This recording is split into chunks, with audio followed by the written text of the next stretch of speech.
month in my state, we were again shook to the core when little kids were shot down through stained glass windows in Annunciation Catholic Church in Minneapolis.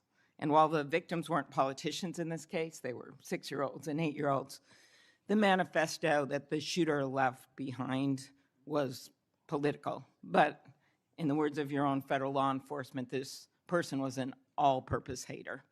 Went after Blacks, Hispanics, the president, Muslims, Jews, nearly everyone. And this happened during the first Mass of the year for these kids. They were excited to see their friends, meet their new teachers, and 2 children, 8-year-old Fletcher Merkel, 10-year-old Harper Moisky, were murdered. 21 other people injured, some of the kids, 18 kids, severely. Fletcher was just starting 3rd grade. He loved his family, his friends. He loved fishing and cooking. In his dad's words, any sport he was allowed to play. Harper, the other child, we celebrated her life this Sunday, thousands of people. Her parents described her as bright, joyful, and a deeply loved 10-year-old whose laughter, kindness, and spirit touched everyone that she knew. We've heard the words of young children who were saved because 12-year-olds laid on top of them, or a kid with disabilities who was paralyzed, whose teacher pulled him out of the wheelchair, threw him under the pew, and laid on top of him. We do thank the local FBI director and the local U.S. Attorney's Office for their work in both of these cases, the Hortman case and this. But I did want to focus on one local law enforcement moment that I'm not sure has made with all the news going on in Minnesota. When the first 911 call, and you've heard about other places where this waited and waited, the first 911 call was made at 8:27 a.m. The first officer was on the scene just 4 minutes later, local Minneapolis police, at 8:31 a.m. The Chief O'Hara, shared with me the actual numbers. Listen to this. Over 20 people were in ambulances just 14 minutes, all of them, after the police got on the scene. 14 minutes after the first call. Tourniquets, stretchers, and they got them all to Hennepin County Medical Center or Minneapolis Children's Hospital. And I think it is worth looking at what happened there, because one of the dads whose daughter was severely injured, still in the hospital, that I met on Sunday, told me that there is absolutely no way his beautiful daughter would have survived if police hadn't been there. So it is worth looking at for all of us. So my focus on behalf of these parents, because I promised I would do this on Sunday, was just to figure out how we can do anything to stop this from happening again. So expanded background checks, ghost gun bans, every shooting is different. Raising the minimum age to purchase an assault weapon, even if we're not going to ban them. I favor banning them, but that's one idea that's out there when so many of these shootings are people who are 18, 19, 20, 21. The one at Annunciation Church was 23. Both shooters in Uvalde and Buffalo had just turned 18 when they purchased the assault weapon bans. I'm not saying any one of these things would prevent every single shooting, but I really ask everyone to look at these. We also need to tackle social media, and I really did appreciate Senator Graham's questions. I think we have to protect free speech and not engage in censorship. But for years, I have supported repealing Section 230, which was made when these companies were little companies starting up in garages. And I think it is one way to get at making this better environment online and preventing violence. So my first question is on the assault weapon ban. Do you think that would be helpful in reducing gun deaths, Director? Senator, if I may, I want to answer the question, but thank you for your remarks, especially it relates to my friend Charlie, and I share and relay my remarks, my sentiments to you. Minnesota has suffered untold tragedy in these last few months, and whatever creativity we can use to eliminate even just one shooting, one horrific death, I am in favor of engaging with Congress fully to do. I don't have the answers. I don't know what will eliminate it in its entirety, but I'm willing to engage and explore new ways with you, Senator. Okay, thank you. And so, assault weapon ban. What do you think? Senator, I think there are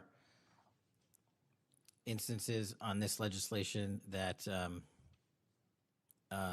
could prevent future attacks, but I'm not going to weigh into the creation of legislation. Could you also look at, and I favor just assault weapon ban, not getting these guns in the hands of people that shouldn't have them, but could you look at the numbers on the ages? Yes. Because from 18, even going from 18 to 21, which wouldn't have prevented the shooter in Annunciation Church from purchasing that gun. He purchased several the same day. Over 100 rounds were fired from the assault weapon through the stained glass windows. So if you went up to 25, it would have stopped that immediate purchase and probably saved the lives of these kids.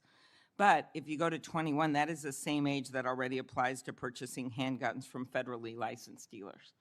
So I prefer another approach, but I was hoping that our Republican colleagues would at least look at that, given Uvalde, Buffalo, and some of these other mass shootings, trying to be practical, but thinking that it could make a major difference.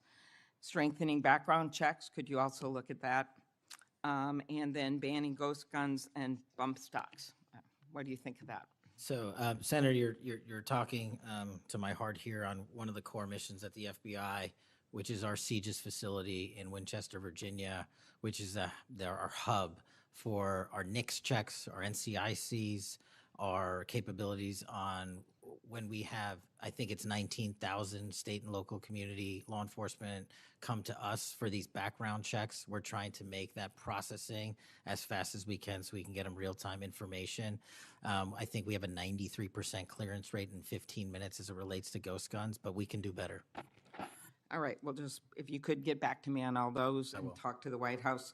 Threats against elected officials have increased exponentially. Members of Congress received more than 9,000 threats last year, up from 1,600 in 2016.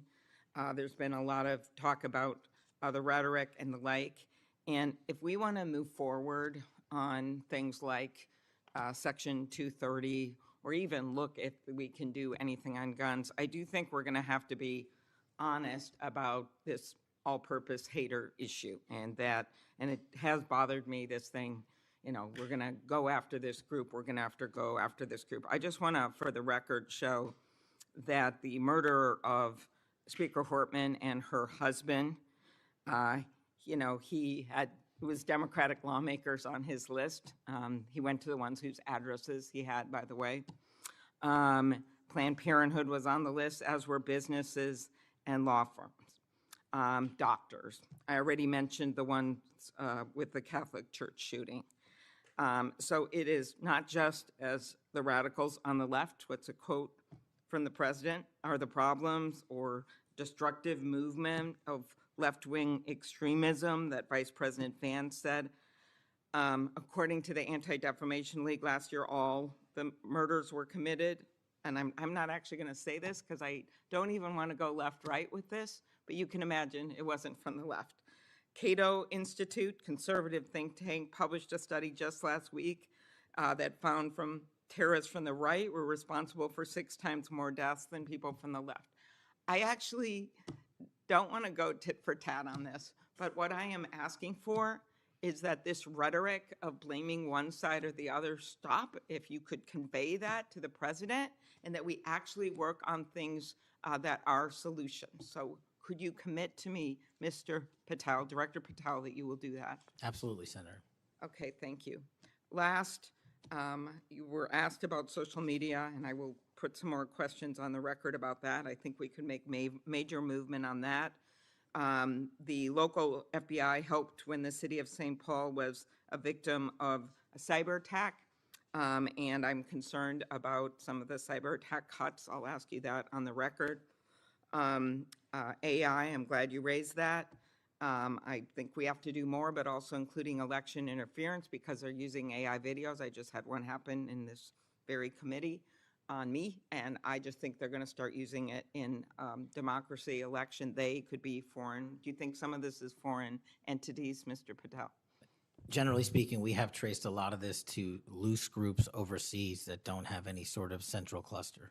There's going to be a lot on you then. And then last, I'll put on the record just my concern about protecting journalists. The new guidance that came out of the department. Have you deployed any FBI resources to investigate members of the media for activities related to news gathering, reporting, or reporting on government whistleblowers, something near and dear to the chairman's heart? The only time we would involve an investigation of a journalist if they've conducted or committed an allegation of separate criminal activity, most prominently leaks of classified information. Thank you. Senator Hawley. Thank you very much, Mr. Chairman. Director Patel, good to see you. Thank you for being here. You're leading the FBI at a very critical time for that agency and also a critical time for our country. And I want to start by talking to you about the tide of violence that we have seen, ideological violence against people of faith, particularly Christians. You just think here, take a rough catalog. Just in the last couple of years, we've seen shooting at the Covenant School, Christian school in Nashville. We've seen school shooting at the Annunciation School. We've seen church shootings multiply. We've seen acts of crime and violence, vandalism, arson against churches and parishes all across the country. And then, of course, last week, Charlie Kirk, who said, "I want to be remembered for my courage, for my faith," was shot on a college campus. Let me just start with the assassination of Charlie Kirk. Is the FBI, and I appreciate the tremendous work the FBI has done in this investigation, is the FBI investigating the Kirk assassination as part of this broader pattern of anti-religious, anti-Christian violence? We are investigating Charlie's assassination fully and completely and running out every lead related to any allegation of broader violence, and we're producing results on that we'll disclose when appropriate. Good. I'm glad to hear that. Let me just ask you a few questions about that if I could. Sure. Reports have suggested that the FBI is investigating a broader network of groups that may have had some knowledge of the shooter's plans. Can you give us any details on that, following up what you already said in public? How's the FBI working to find other potential accomplices, folks who may have known about the shooter's plans, folks who may have encouraged him? Any update on any of that? So in terms of what we do for an interrogation perspective, we go and reach out to the family and community immediately. And we've conducted those investigations and interrogations with local law enforcement, and we're continuing to do that because those closest to the suspect are going to hopefully know the most about the suspect and his beliefs and his ideology. On top of that, unfortunately, it has been leaked that there was a Discord chat, and for those unfamiliar with it, it's a gaming chat room online that the suspect participated in. So what we're doing, we've already done, is serve legal process, not just on Discord, so that the information we gathered is sustained and held in a evidentiary posture that we could use in prosecution should it be decided to do so.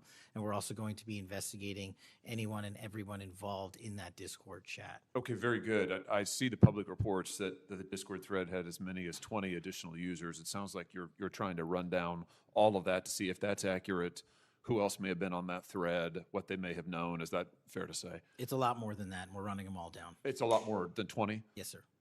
And you're running all of that to ground? Every single one. Yeah, fantastic.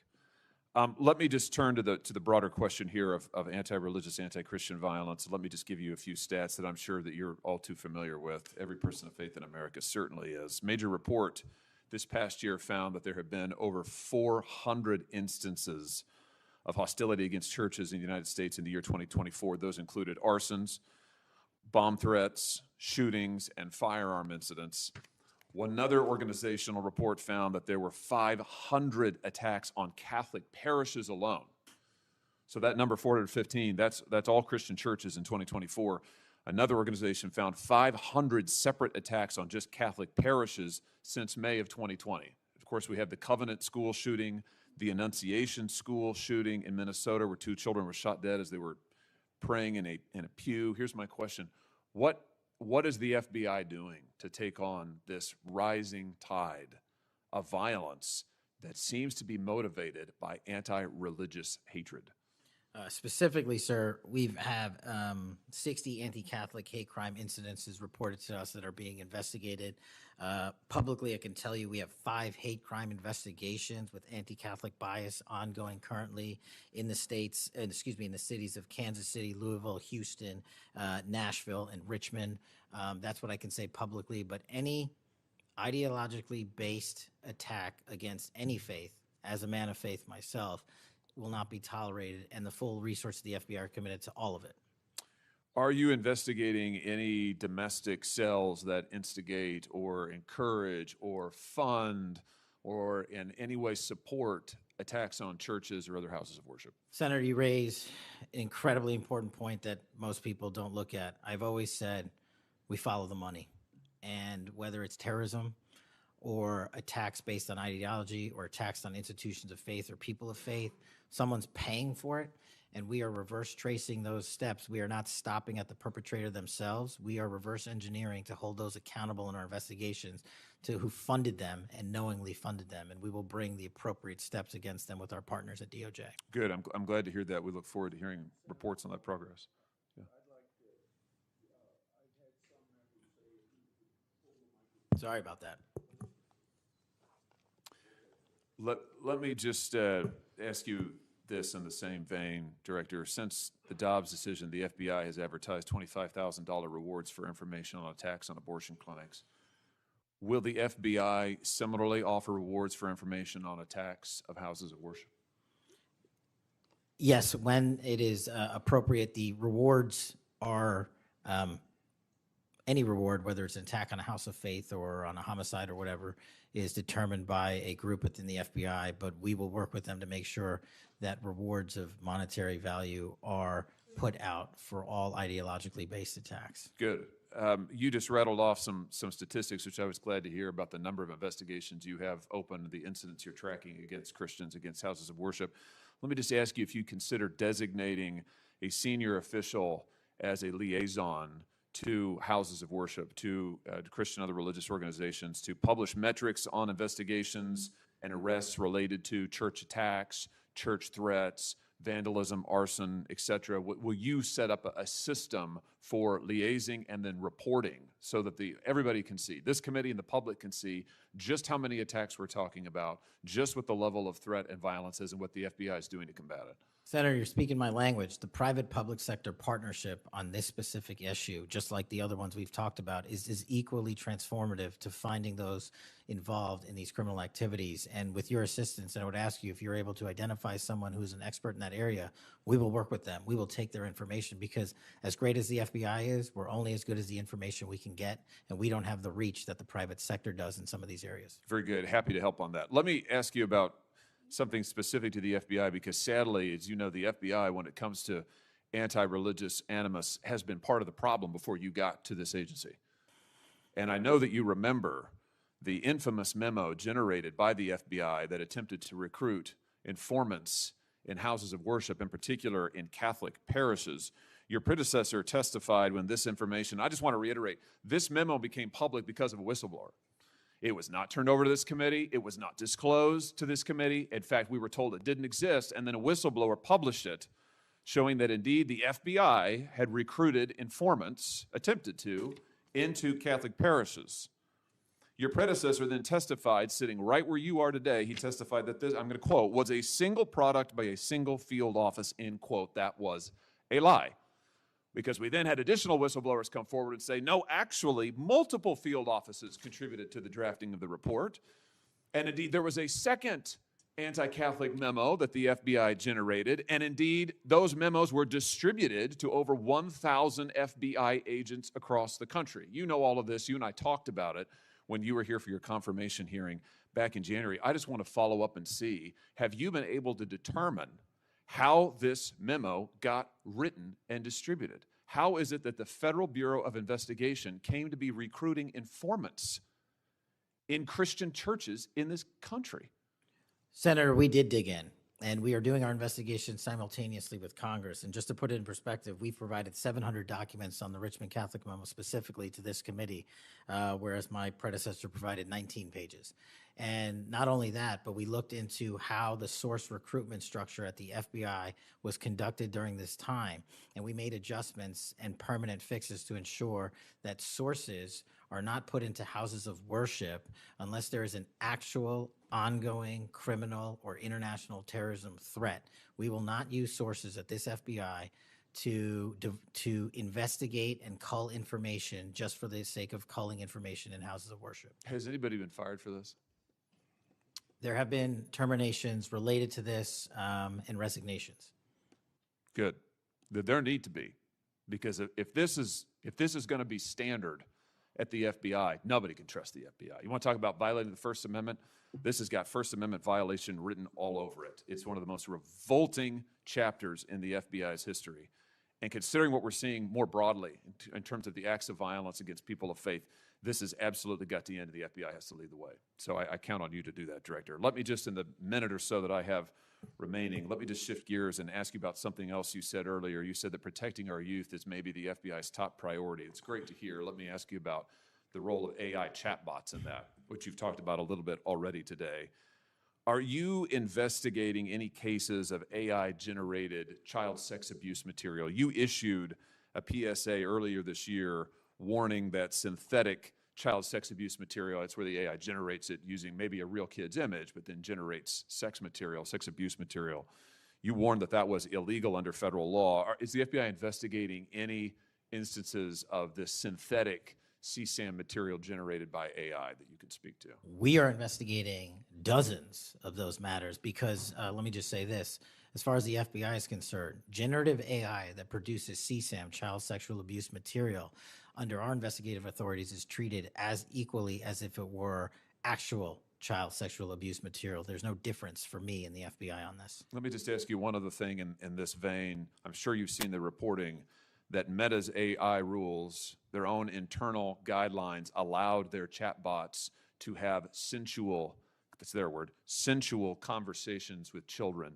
We've had instances, multiple instances of children, minors, taking their own lives at the behest of chatbots that instructed them with specificity on how to do it. What's the FBI's role here in investigating what is going on with these chatbots, with these AI companies encouraging? I mean, listen, if an actual person did that, we would say that's grooming. We would say that's child abuse. These companies are doing it. Their own guidelines allow it. What can we do about that? You're referring to NVE, nihilistic violent extremism, and the 764. It has been made a priority of the FBI because they are targeting children, and these chatbots and these generative AI are getting coupled with actual humans who are using them and releasing them because they can do the work faster and quicker than humans can and get into spaces like social media where humans have a difficulty in engaging. And what we're doing is treating any extension of generative AI as the criminal themselves. And we have, I think, I've got to get the number back to you, but over 1,000 investigations related to NVE. We've had numerous takedowns and arrests of 764 individuals, and we are educating. This may be the most important part. I'm directly engaging with the social media and media companies, the internet service providers, to find a way to shut down. There's nothing I can do at the FBI to force them to shut it down, but work with you in Congress to find a way to work with our partners to get that shut down permanently. Thank Senator you. Combs. Thank you, Chairman Grassley. Thank you, Chairman, for calling this hearing. I'm grateful we're continuing this committee's long tradition of oversight, and in particularly today, oversight of the FBI. Director Patel, thank you for being here. There's a number of issues I hope that we can speak to. I want to start by reading something you said to me during your confirmation hearing under oath. I have no interest, no desire, and will not, if confirmed, go backwards. There will be no politicization at the FBI. Then you looked me in the eyes and said there will be no retribution actions taken by the FBI should I be confirmed as director. I told you that in your office. I tell you that again today. I'm concerned that that's not what's happened, that since you took over as director, you've cleaned house or forced out senior leaders across the Bureau, in particular targeting those that worked on investigations of President Trump. The former acting director has just sued you for firing him for political reasons. So did a leader in the D.C. field office. And the well-respected leader of the Salt Lake City office was pushed out last month, leaving that office shorthanded at a particularly difficult time. I'm worried that these actions compromise the Bureau's ability to keep Americans safe. Hundreds of agents have resigned. You are lowering application standards to fill vacancies. You've reassigned large numbers of agents to work on immigration and street crime, issues other law enforcement agencies can handle, perhaps more effectively with the FBI, but I'm concerned that this compromises the Bureau's ability to address national security risks, uniquely its capability. In fact, you've shut down the Office of Integrity and Compliance, which makes sure that agents act in a lawful and ethical way, and reassign staff away from domestic terrorism investigations exactly at a moment I think we are all concerned about it. I also have to ask, you came before the Appropriations Committee in May and told us you wanted a $500 million budget cut for the FBI, literally an effort to defund the police. I am grateful for the work of the men and women of the FBI. They've done great work this year in Delaware, partnering with the Dover Police Department to support human trafficking victims, partnering with the Middletown Police Department on armed robbery and carjacking. And it's urgent, I think, that we fix the direction and the prioritization within the FBI. And I wish we could focus on those efforts today.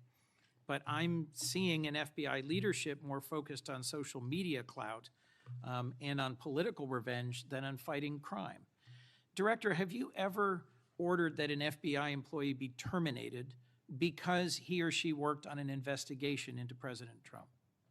Senator, thank you. One quick correction for the record. There's 280 NV investigations. I gave the incorrect number to Senator Hawley. Thank you. Understood.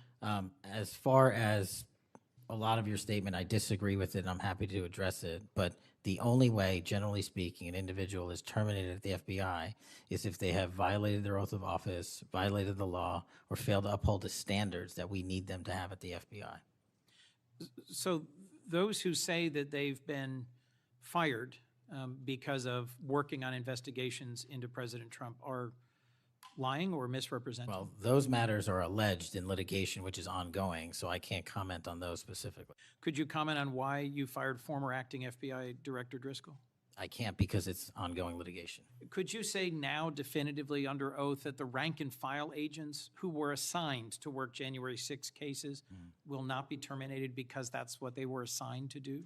I've said it before and I've said it again. Your case assignment, as I was given case assignments when I was a young prosecutor, does not dictate your career or your termination. Thank you.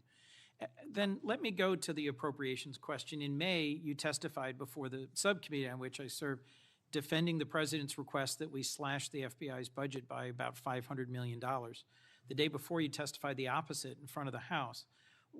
Where are we in terms of the budget request? Senator Graham earlier said if you're requesting more funding for more agents, let us know. We're nearing the end of the fiscal year.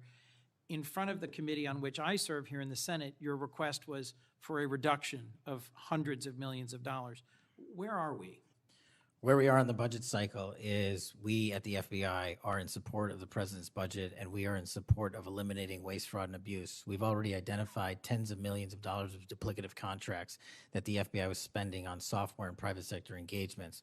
We've also identified duplicative workloads. So we are transitioning those folks out of doing the same thing twice over and into the field.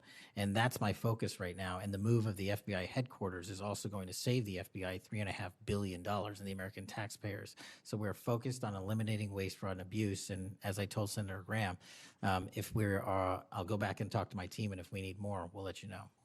Are you planning any additional reductions in force, Director? No. How many vacancies are you currently trying to fill within the agency? In terms of the 1811 ranks, there's a few hundred open vacancies that we have funded. And so we're filling all of those with our hybrid 1811 program and our new recruitment program, and I think a lesser amount of IAs and SOS. So if hundreds of agents have retired or taken the fork in the road offer, and you have vacancies, but you're requesting $500 million less, how does having fewer FBI agents help you tackle violent crime and address our national security issues? Just to put it in perspective, cybersecurity Senator, issues? sorry, I didn't mean to cut you off. If we had this $500 million, we've done the math. It would take us 14 years to onboard every vacancy that's on the books currently at the FBI because we can't hire these folks and train them overnight. It's a years-long process. So we are currently focused on recruiting the best and filling the positions to the best of our needs. And we, even if we had this extra money, wouldn't be able to hire them overnight. We're looking for where the need is greatest, where in the country we need to send them, and how we can change the training requirements, which is why I'm thrilled to have police officers. They might not have a college degree, but they got the street smarts and the cop smarts to become FBI agents, and that's what we want. Let me turn to Section 702. Yes, sir. When you testified in front of the CJS subcommittee, we talked about this issue. You told me you were in favor of reauthorizing FISA Section 702 when it expires next year, Right. so long as the reforms implemented last year, reforms like better training for agents and real consequences for inappropriate searches of Americans' communications were maintained. You also said that you had some ideas about how to make Section 702 better going forward. Can you give me an update on the FBI's implementation of these reforms and the direction you think it should go? Absolutely. I think you're referring to the query process, and if you're not, let me know. But any instance of abuse or mistakes that were made in the query process have now been changed. It used to be you can make multiple mistakes and continue to access the query database system. I've changed that. If you make a mistake, you're immediately sidelined, a review is conducted, and if it was an actual mistake, i.e., there should have been S on the end of that name and there wasn't, then we put you back in. But we have to review those matters. So that's happening. And if there was an intentional mistake, you have no more access to the 702 query system and its database. So we've also done an audit of the entire 702 system and the query databases. And now we are nearly 100% of the audit. And I think we found one or two, I'll have to get back to you, quote unquote mistakes within that system, which are currently being reviewed.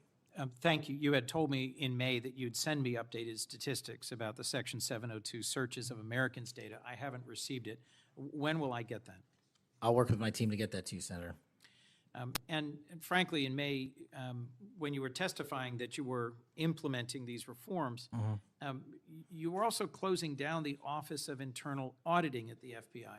Now, that was the office created in the first Trump administration to improve the Bureau's compliance with Section 702.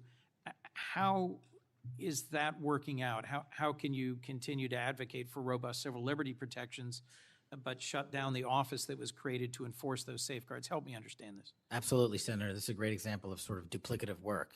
Both, there was two divisions in the FBI working on this, and all we did was the inspection division, which is the leader in this query system and this audit system, has now been given the single source mandate to conduct these. So the OIA, its elimination, is just taking folks who were working there and were experts in it and folded in under the inspection division, and then taking other folks that we didn't need because we had enough manpower and pushing them elsewhere in the FBI.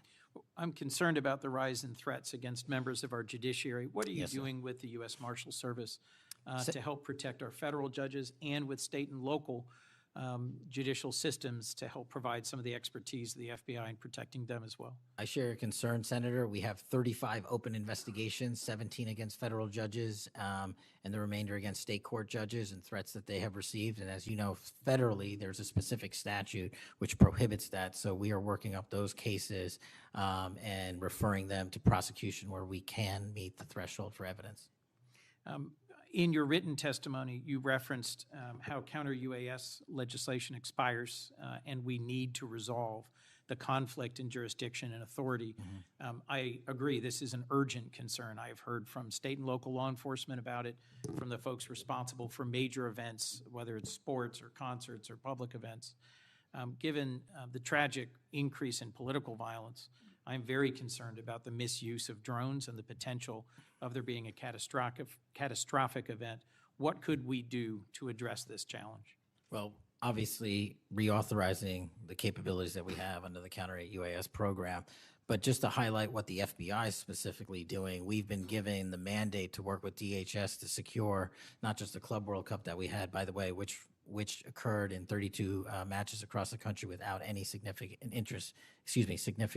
incident, which we're proud of, and we're taking that model for the next World Cup and also the Olympics. But the reason I bring that up is because we pushed out our counter UAS programs to address the security needs, and that's where our focus is on events like that.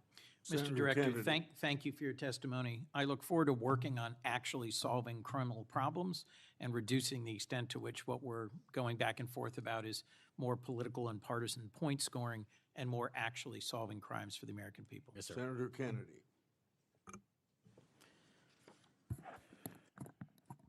Mr. Director, you and the FBI, working with state and local law enforcement officials in Utah, have caught the assassin of Mr. Charlie Kirk. Is that right? We have a suspect, yes, sir. And you did that within 48 hours, did you not? 33 hours. 33 hours. Congratulations. We've had other political assassinations. Back in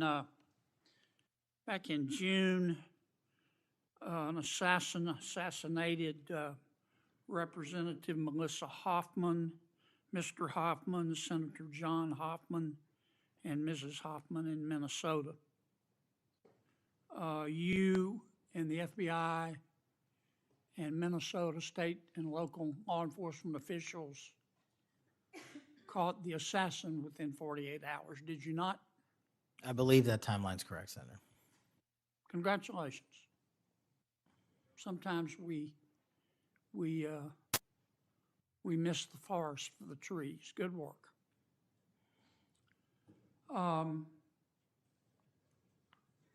Did Mr. Kirk's assassin act alone? As I've said since the beginning, Senator, it is very much an ongoing investigation, and I can't speak to the state charges. That's for the state to address on their own, but we are providing them with the same investigatory findings reporting the department. And as I noted to Senator, I believe it was Cornyn or Hawley, that there are a number of individuals that are currently being investigated and interrogated, and a number yet to be investigated and interrogated specific to that chat room. So we are very much in our ongoing posture of investigation. So others could have been involved. Yes, sir. Okay. I asked you this last time you were here. Cash, you remember Mr. Peter Struck and Ms. Lisa Page? Yes, sir. Mr. Struck was an FBI agent. Ms. Page was an FBI lawyer. They were both very aggressive anti-Trump political activists who allowed their political opinions to affect their work at the FBI. Is that a fair statement? I believe their text messages and their testimony that was secured by the OIG and DOJ speak for themselves. In fact, Mr. Struck and Ms. Page were having an extramarital affair, and at one point, Ms. Page texted Mr. Struck, quote, "Trump's not ever going to be president, right? Right?" And Mr. Struck replied, "No, he won't. We will stop it," end quote. Ms. Page resigned from the FBI. Mr. Struck was fired. They promptly sued the federal government and the FBI and Justice Department for releasing their emails, which revealed all of this. The FBI settled that lawsuit for $1.2 million, gave Mr. Struck $1.2 million cash, gave Ms. Page, who resigned. She wasn't fired, she resigned, she quit. Gave her $800,000. Who, if the FBI made that decision to give them money? That settlement was reached in the Biden administration when my predecessor was the director. Who? Are you saying that Chris Wray did? The only people that can decide that settlement are the Attorney General in conjunction with the director and the administration. Okay, so you're telling me that Attorney General Garland and Director Wray decided to give them the money? Is Yes, that sir. right? Yes, sir. Okay. Now, when you took over the FBI, did you find instances of where under the Biden administration, the FBI had weaponized the agency to push the political beliefs of President Biden? Sorry, the last part. When you took over the FBI, did you find instances of where the Biden administration had politicized the FBI to prosecute its political agenda? Well, I won't speak for other people. Haven't been a target of that weaponization, haven't been a staffer on the House Intelligence Committee, having had the Justice Department weaponized against me for making the findings and leading the investigation of Russiagate.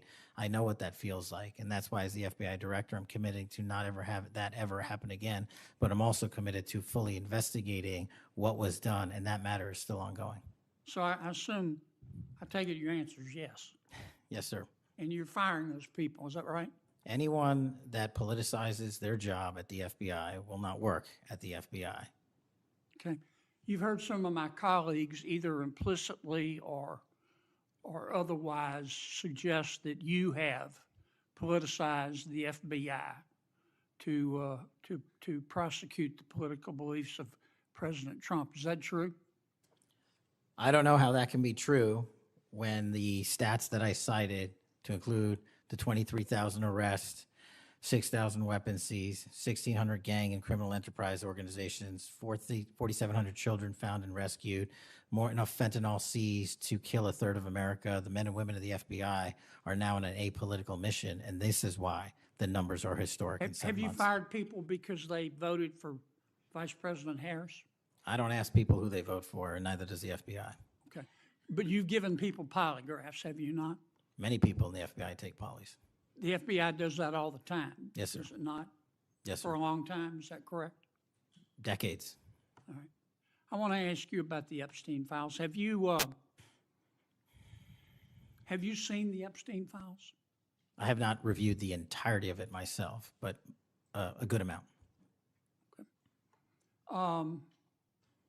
Would it be fair to say that Mr. Epstein trafficked young women, including, in some instances, minors, for sex to himself? That was specifically the allegations in the 2018 indictment in the Southern District of New York. Okay. Who else did he traffic these young women to?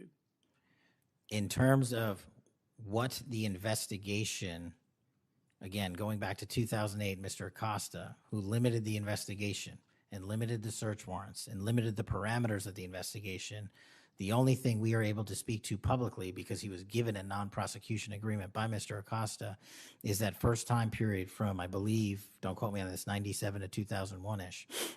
And then when the Trump administration courageously reopened it. Excuse me for interrupting, but I'm going to run out of time. You've seen most of the files. Who, if anyone, did Epstein traffic these young women to besides himself? Himself. There is no credible information.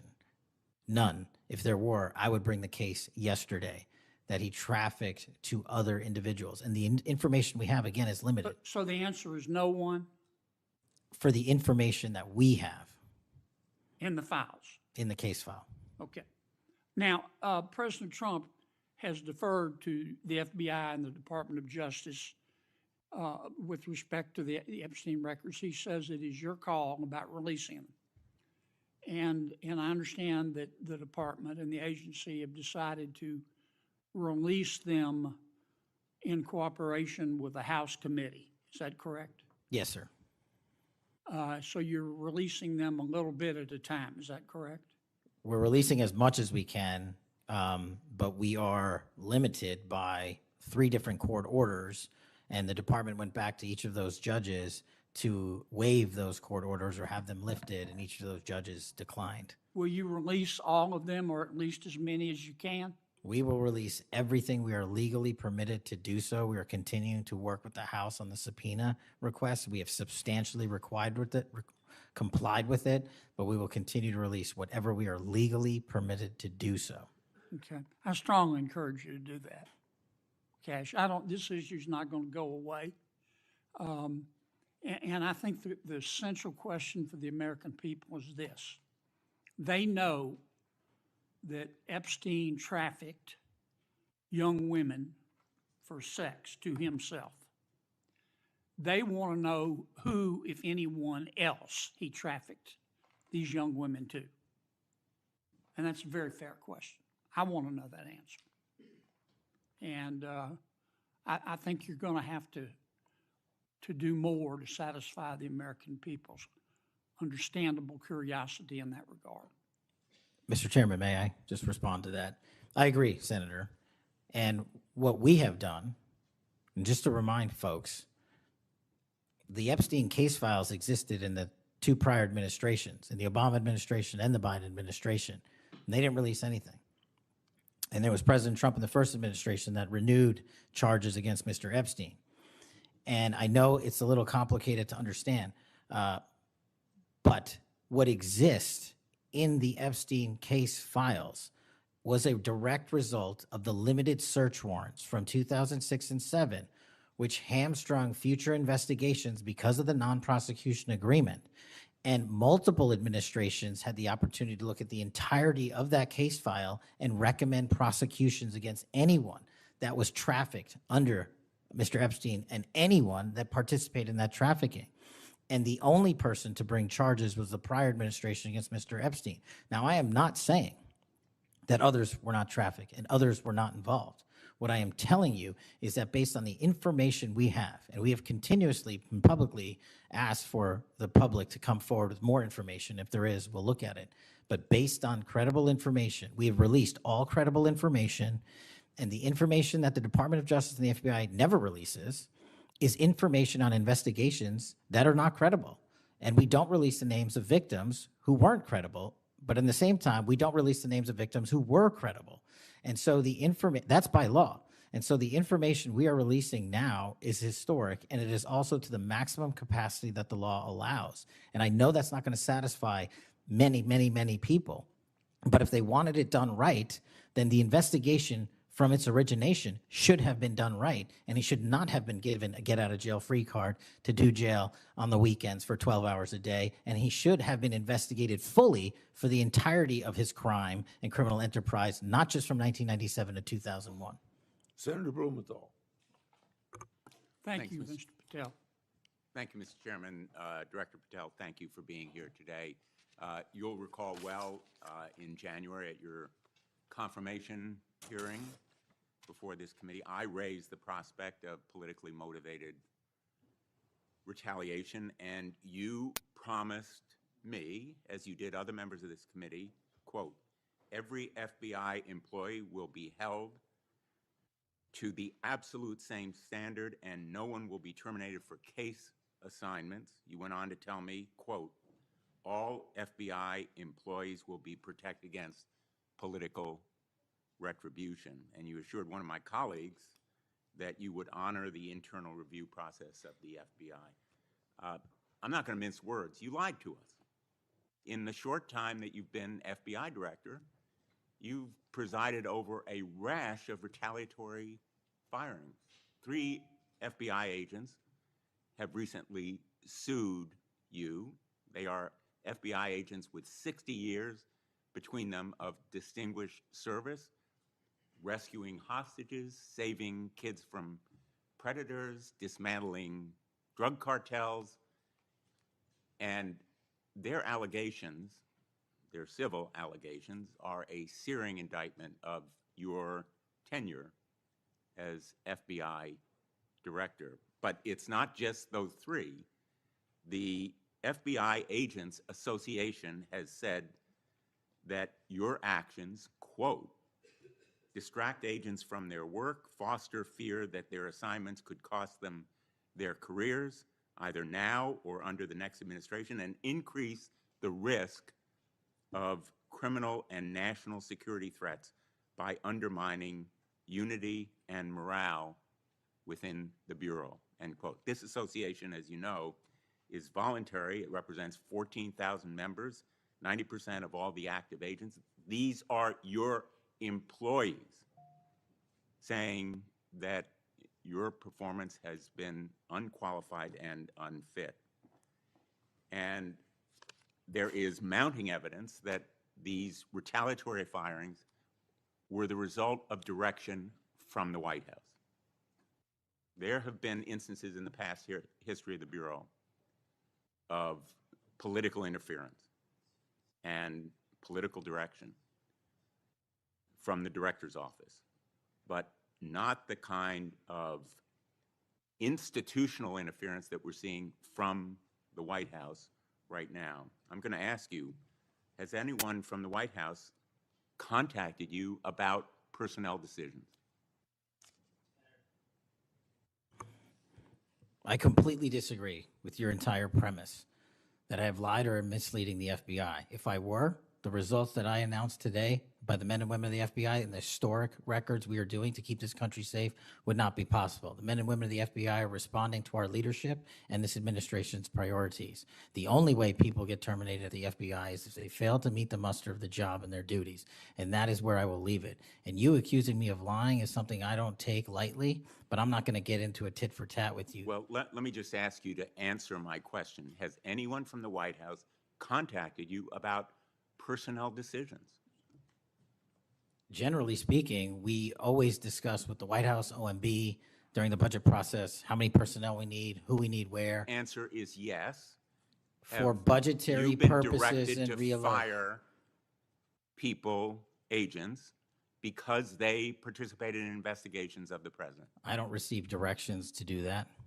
Has anyone I make the suggested it? decisions. Has anyone asked you to do it? The best information is, yes, you've taken suggestions and direction from the White House in firing qualified agents. Any termination at the FBI was a decision that I made based on the evidence that I have as a director of the FBI, and it's my job, and I'm not going to shy away from it. And as you stated, those are allegations, and that is an ongoing litigation. So they'll have their day in court, so will we. The allegations are not just in that lawsuit, Director Patel, and I think your testimony confirms that, in fact, you've taken direction from the White House I don't. in it those does not. retaliatory firings. It literally does Because you've not. acknowledged that, in fact, they have been in contact with you about personnel decisions. The Let me- White let me House move has on. been, do not put words in my mouth, we're on the record. The White House, like any administration, contacts its agencies on the budgeting process and where it needs personnel and where the mission priorities are. That always happens. If they didn't do that, they would be abdicating the responsibility to law enforcement. I will always work with my partners in the chain of command at the Department of Justice and the White House to ensure that this FBI is delivering the results we are delivering, to include the lowest murder rate in modern U.S. history, to include the most fentanyl seizures in modern U.S. history, to include the most lives saved and the most children found in Just modern ask U.S. you, history. That is a working FBI. That is not a failing FBI. Let's move on to a related area. In White House discussions, have you been asked or directed by the White House or others to engage in a crackdown on political groups or organizations, nonprofits, after the murder of Charlie Kirk? To direct at political organizations? No. I've been asked by my chain of command to properly root out criminal activity wherever it is in whatever investigation we are conducting, and that's what we're doing. Have those distinctions about whom you're going to target been based on direction from the White House? Nobody gives me a list on who to target. My targeting list is from the men and women at the FBI. Have you talked about investigating certain groups, nonprofits, or foundations or institutions? Whatever those investigations are, they're ongoing, and I'm not going to get into those. Have you used polygraphs to determine loyalty of agents? No. Have you committed that you will respect the First Amendment rights of agents? I have wildly committed to respecting the First Amendment rights of agents, but at the FBI, you have to balance your First Amendment rights with your mission.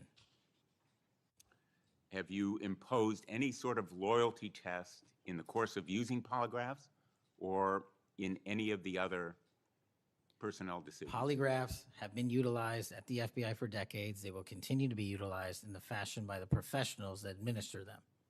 Have you asked, under the polygraph test, about individuals' loyalty or about their voting records or any kind of past statement. Just to make it abundantly clear, I don't tell the professionals how to conduct polygraphs or what questions to ask.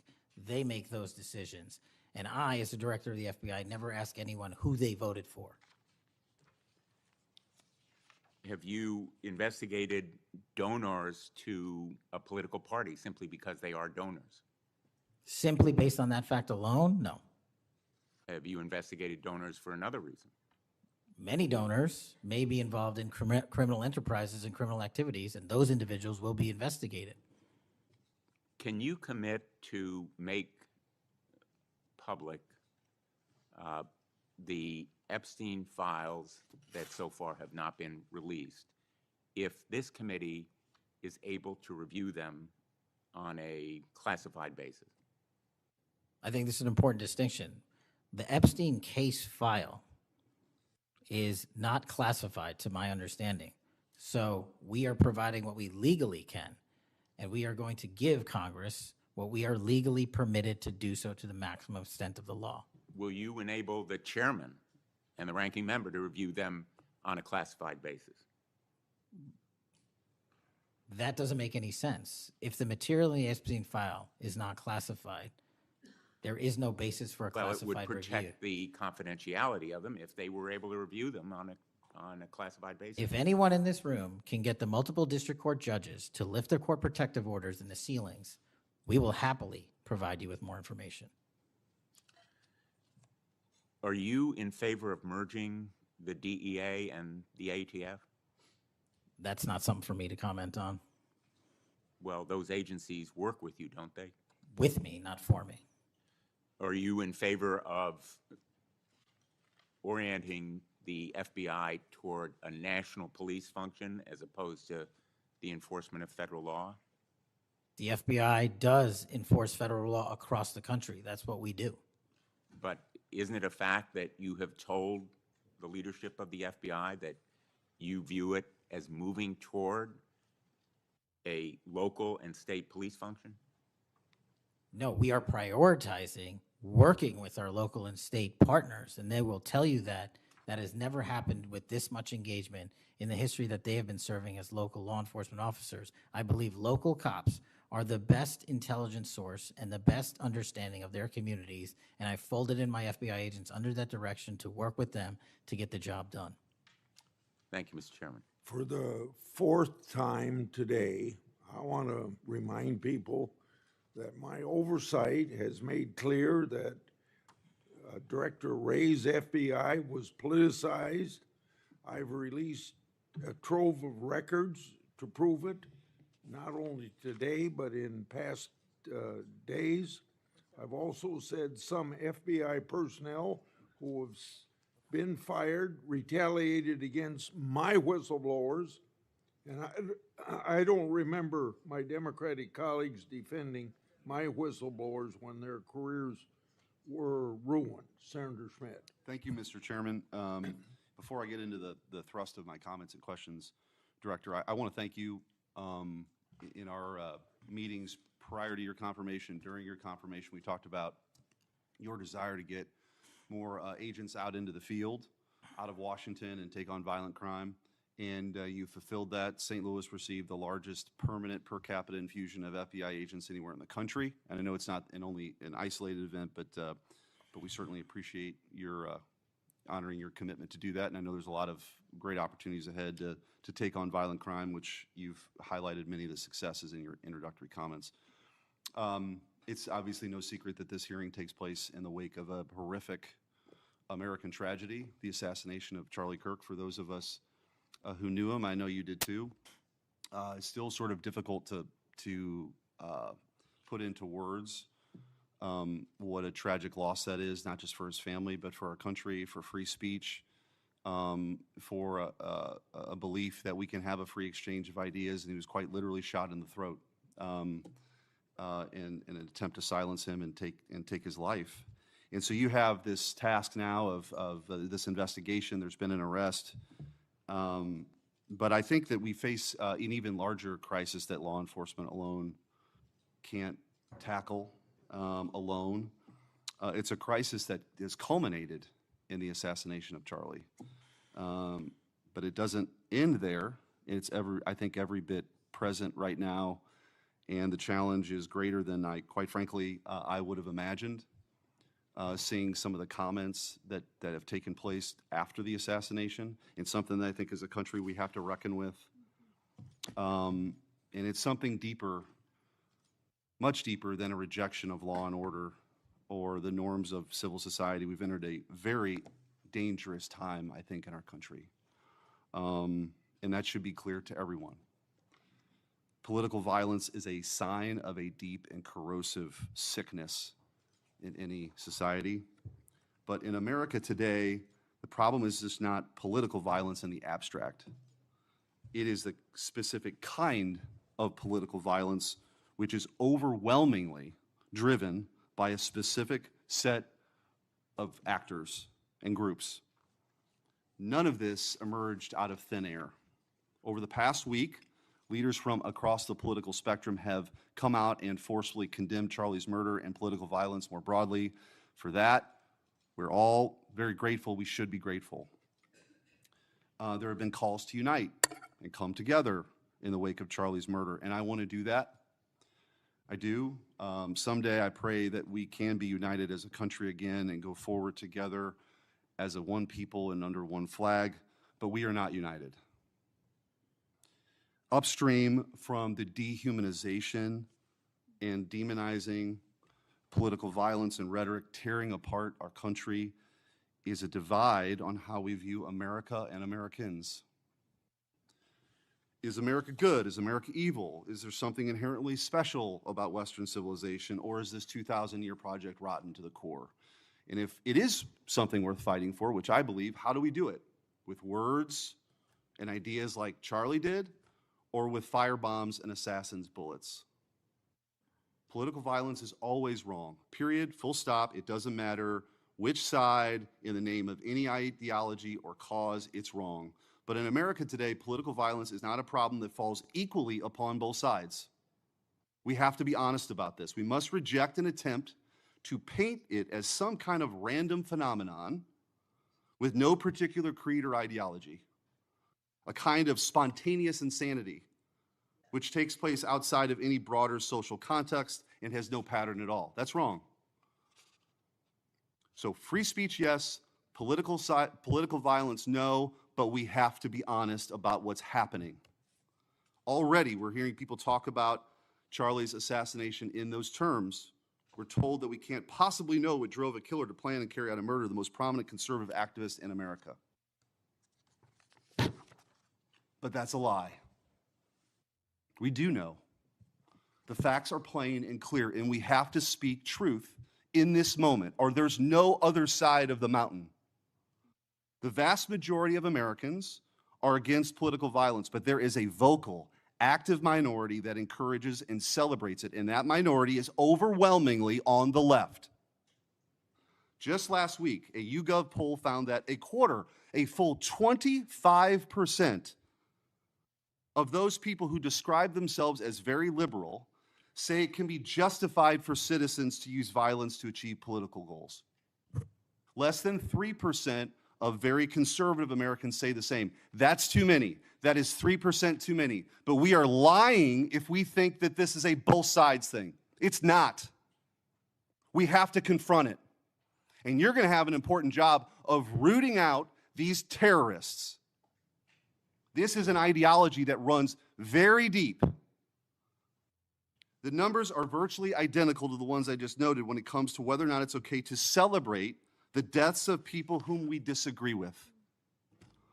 And while large majorities in both parties were opposed to celebrating political violence, Democrats overall were nearly twice as likely as Republicans to believe that it is usually or always acceptable to celebrate the death of a public figure they oppose.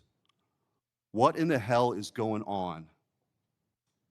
Earlier this year, a poll found that more than 55% of people on the left believed that it would be at least somewhat justified to murder Donald Trump. These are not just some abstractions on a page. These are our fellow citizens. How can we come together with people who believe these things? We've all seen the flood of posts on social media over the past week, not just a fringe few, but thousands upon thousands of people gleefully celebrating a father of two young children getting gunned down in broad daylight. I wish I wouldn't have seen that video. I wish my kids would not have seen that video. Blue Sky, the left-wing alternative to X, was so overwhelmed with these posts that the platform was forced to issue a statement warning its users to stop glorifying the murder. And it wasn't just random social media trolls. It was journalists, elite college professors, and even politicians, all but saying Charlie's assassination was justified because of what he thought, because of what he said. We saw the flood of hit pieces, the most powerful media outlets in the nation dishonestly attacking and villainizing Charlie for the most vicious possible terms. How can you ask us to unite under that? There can be no unity between good and evil. Somebody has to win this thing. And as a country, we have to absolutely reject it. And don't tell me it's both sides. It didn't happen in a vacuum. Over the past decade, we've seen an explosion of political violence, not just one-off lone wolf attacks, but organized, systemic political violence at a mass scale. It is not organic. It is the offspring of a dark and clandestine system funded in part with our own tax dollars, winning with a large network of foundations, NGOs, activist organizations, and front groups. This system lurks behind every radical leftist movement in our nation today. The George Soros empire has financed a vast ecosystem of radicals, all working together, dropping off bricks at riots to unleash a tidal wave of violently anarchists on our streets and to prop it up in an army of researchers and experts and journalists and propagandists who downplay the political violence. What he's doing is serious. I'm going to ask you, because I don't have a ton of time, The opposite of what we should be doing as a committee. and I would point out, we've heard years of the left, their loudest voices calling anyone on the right extremist MAGA Republicans, fascists, Nazis, an existential threat to democracy. Check yourself. And don't give me this both sides bullshit. Mr. Director, I want to ask you. Tell me if each one of the following perpetrators or alleged perpetrators were acting from a left-wing or right-wing political violence. The man who tried to kill Republican congressman at the congressional baseball practice, nearly killing House Majority Leader Steve Scalise, left-wing or right-wing violence? Sir, I believe it was a left-wing ideology. Okay. Burned down cities during the Summer of Love in the George Floyd riots, left-wing violence or right-wing violence? Sir, I'll rely on you on these. I don't have off the top of my head. I'm sorry. Okay, left-wing. The Waukesha Christmas Parade massacre, left-wing or right-wing violence? Left-wing. The Lee Zeldin stabbing attempt, left-wing or right-wing? Left-wing. The Covenant school shooting in Nashville, left-wing or right-wing? Left-wing. The Butler, Pennsylvania assassination attempt on President Trump, left-wing or right-wing? Left-wing. The Trump International West Palm Beach assassination attempt, left-wing. The Abundant Life Christian school shooting, left-wing. The United Care CEO's murder, left-wing. Tesla's burned, keyed, damaged, firebombed, left-wing, left-wing. The murders at the Israeli embassy, left-wing. The ICE facilities firebombed, left-wing. The Minnesota Catholic school shooting, left-wing. The anti-white Charlotte and North Carolina stabbing, left-wing. The attempted Utah News State firebombing, left-wing. And now, of course, the culmination of this vile trend, a left-wing assassination of Charlie Kirk. So don't give me this both sides. If we want to get to unity, let's be honest. Let's be honest. Free speech, yes. Political violence, no. But let's be honest. Senator Hirano. Thank you, Mr. Chairman. Director Patel, just like the rest of the federal government, there have been significant personnel changes at the FBI since President Trump took office. I want to better understand the scope of the turnover and the changes occurring at the FBI. Since January 2025, how many FBI employees have retired, resigned, been fired, or otherwise separated from employment? I need a number. We'll get you a number. What is the number? You don't have it? Not off the top of my head, and I want to get you the right number. Would it surprise you to know that it's probably in the thousands, like 5,000? I don't think that number's Well, accurate. you don't know. Next question. How many special agents or analysts have left or been fired from the FBI since January 20th, 2025? Say, we will get you the numbers, and anyone that retires is of their own volition, and anyone that is terminated at the FBI, as I've said before, is done so because they have failed to meet the standards and uphold their loyalty and oath to the Yeah, Constitution. so you say. Next question. How many executive assistant directors, or special agents in charge have left or been fired from the FBI since January 20th, 2025? Again, people leaving on their own accord or terminations were done by the standards set at the FBI that have been carried out With this question, I'm getting consistently. to the leadership of the FBI, and you don't have that answer. Next question. Which field office, division, or directorate has lost the most personnel since January 2025? And do you have the answer to that question? Yeah, actually, every single field office in the country, including Hawaii, has received a plus-up of FBI agents because we're pushing them out to the field. Okay, so you're telling me that no field office, division, or directorate has lost any personnel since January 20th, 2025? That's your answer? In Hawaii, there's been a plus-up. In every single state that I'm looking at, we have allocated a plus-up for field offices across the country so that the FBI can continuing the historic achievements it's done in these last 7 months. When you're talking about firings, you're looking for a media hit and a fundraising clip, and I'm not going to give it to you. It doesn't matter under what basis they left. I just want to know how many have left. And I think your testimony is nobody has left. Next question. Nope, Which that's field- not my testimony. You asked it one time, I answered it one time. You didn't get the answer you wanted for your clips. Next You keep question. asking it, and I told you I'd get you the numbers, but you can keep asking it. Which field office, division, or directorate has gained the most personnel since January 2025? You noted that there have been plus-ups, so which offices have received these plus-ups? The greatest allocation that I believe was given to California and then Florida. Where were those offices? California and Florida. Thank you. Director Patel, you often refer to FBI agents as cops. All of us, Democrats and Republicans, support the police officers who keep our communities safe. But while our states, cities, counties, and towns all employ police officers to protect our communities, Congress has empowered and equipped the FBI to take on missions that local police cannot, especially taking on terrorists, hackers, and spies. I'd like to assess how well the FBI is able to handle its specialized missions under your leadership. The FBI is the nation's lead federal law enforcement agency for investigating and preventing acts of domestic and international terrorism.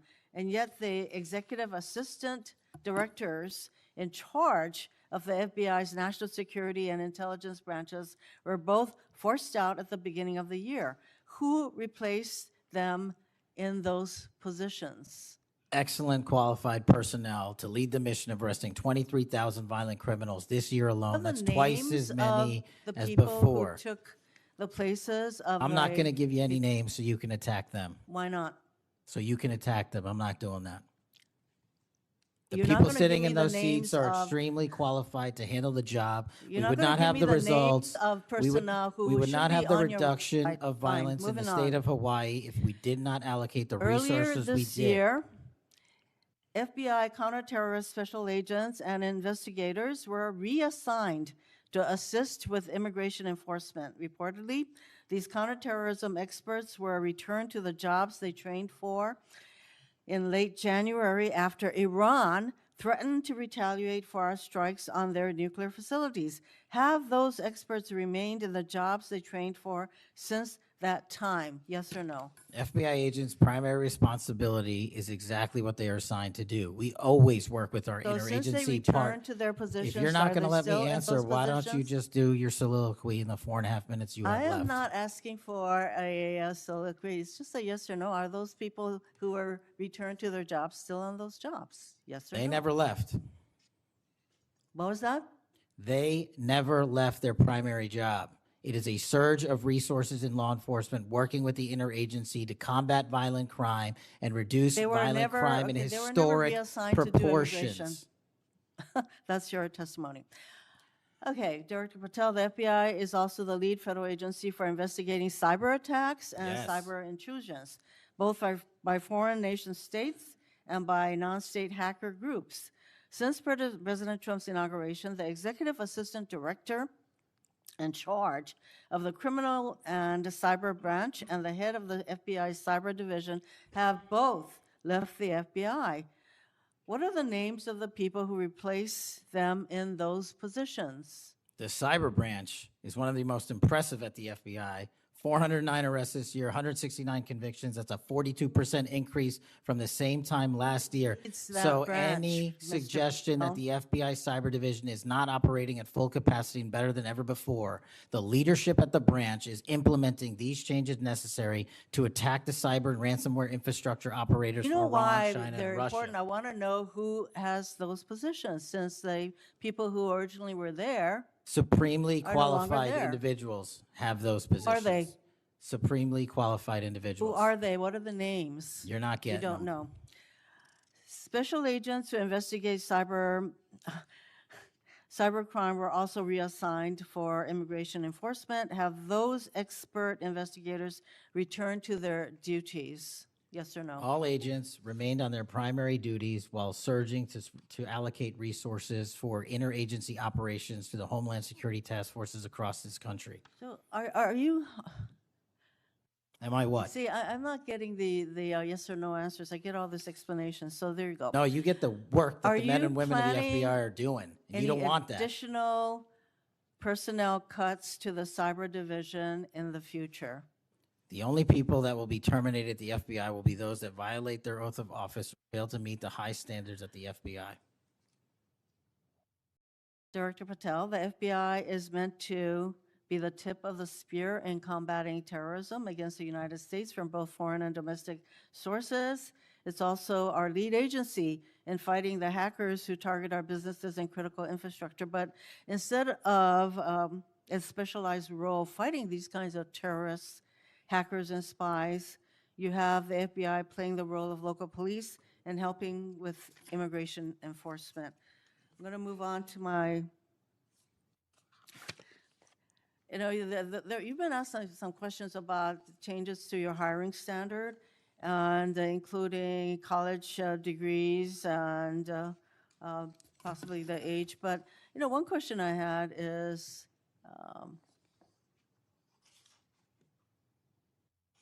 that you are now requiring applicants to be able to do a certain kind of pull-ups, which a lot of women cannot because of physiological differences. Are you requiring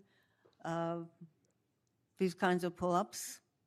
We are requiring a physical program at BFTC at Quantico because FBI agents carrying guns in the field have to chase down bad guys and do really hard work. The physical fitness standards of those agents So are are being you requiring appropriately these assessed. kinds of pull-ups? We are requiring everybody to pass the 1811 standards at BFTC. If you want to chase down a bad guy Excuse me. and put the him in reason I handcuffs, you asked- better be able to do a pull-up. The reason I ask is that there are concerns about whether or not being able to do these kinds of harsh pull-ups is really required of FBI agents. Doing Anyway, one pull-up Mr. is not Patel, harsh, I and there are am always gravely medical concerned. exemptions to that. I am gravely concerned by the state of the FBI under your control. And in fact, you are willing to take a cut on your agency of almost $500 million.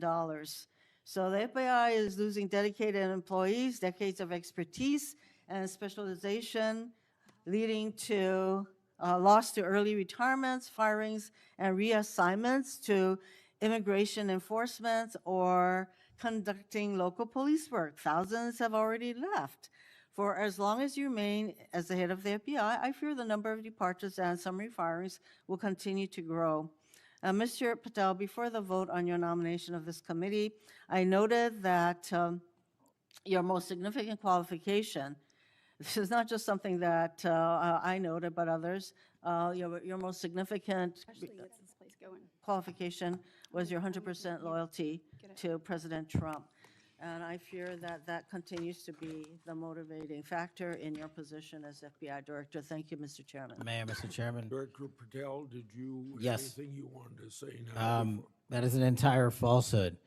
You can delete my 16 years of government service to multiple administrations all you want. The fact is that I was a public defender. I was a national security prosecutor. I was a House intelligence staffer. I was a deputy director of intelligence. I was a chief of staff to the Department of Defense and the Secretary of Defense. I led the counterterrorism missions for the White House.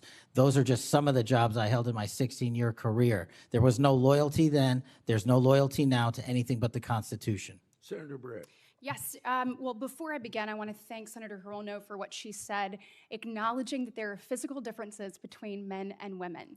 Talking about that women wouldn't be able to do as many pull-ups, and I think that she was making a case here that there should be different standards. There's a thing called Title IX, and this is why we continue to say we should have biological men and men's sports and biological women and women's sports. And so I look forward to utilizing that to talk to all of my colleagues on the other side of the aisle.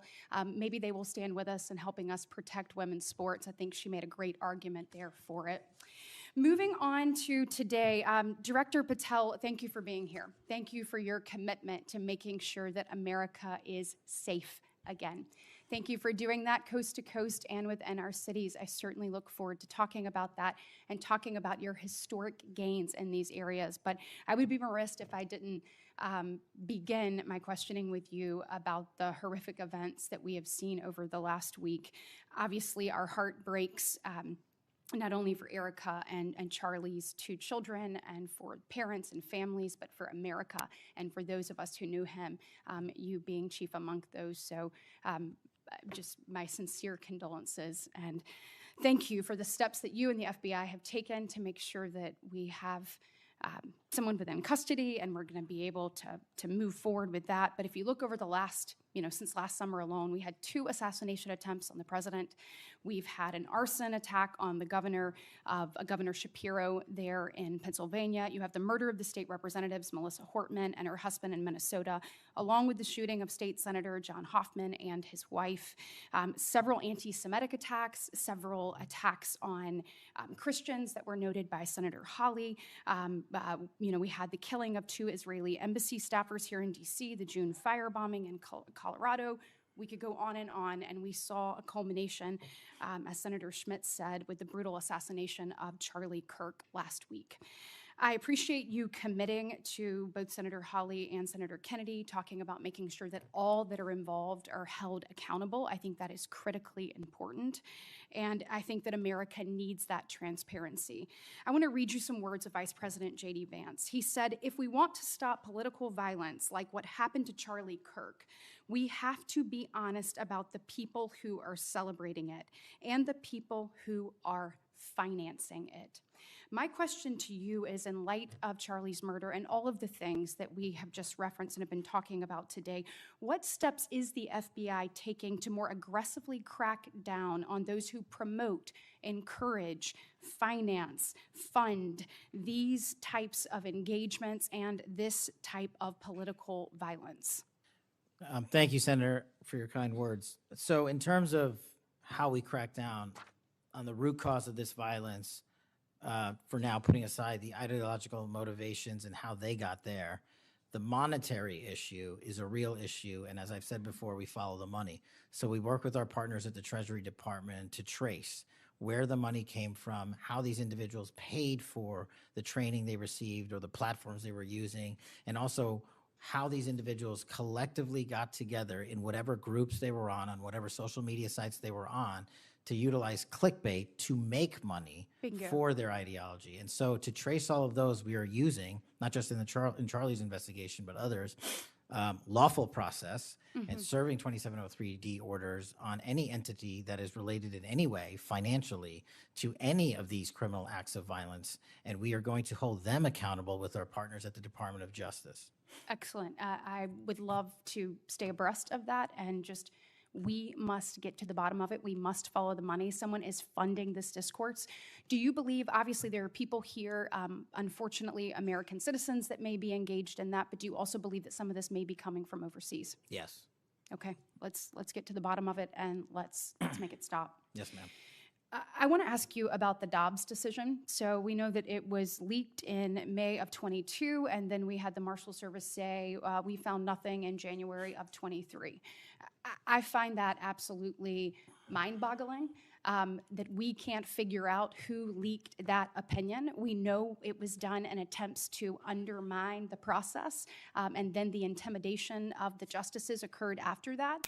Tell me what you can do as FBI director to help us get to the bottom of what happened and actually hold someone accountable for their actions. So I can't speak to what the marshals did and how they conducted their investigation. I can tell you, generally speaking, the FBI has taken over the investigation on the leak because it was such a detrimental leak. So you commit to getting to the bottom of it.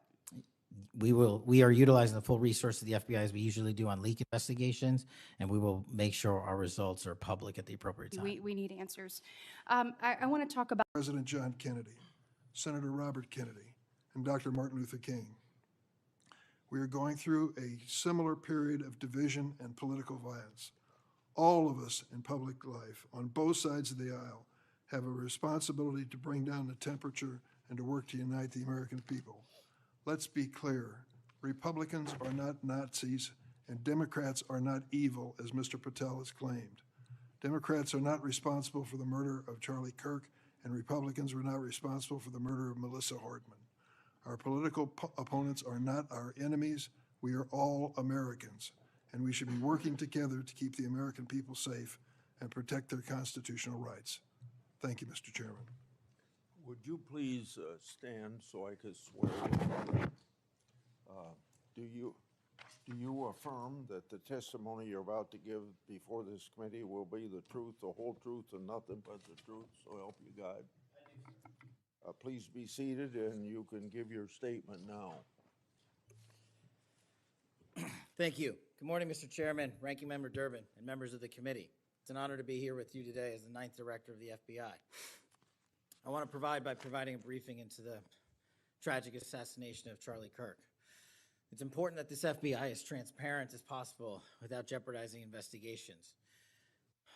Charlie Kirk was shot at 12:23 p.m. on September 10th. I think this timeline is critically important.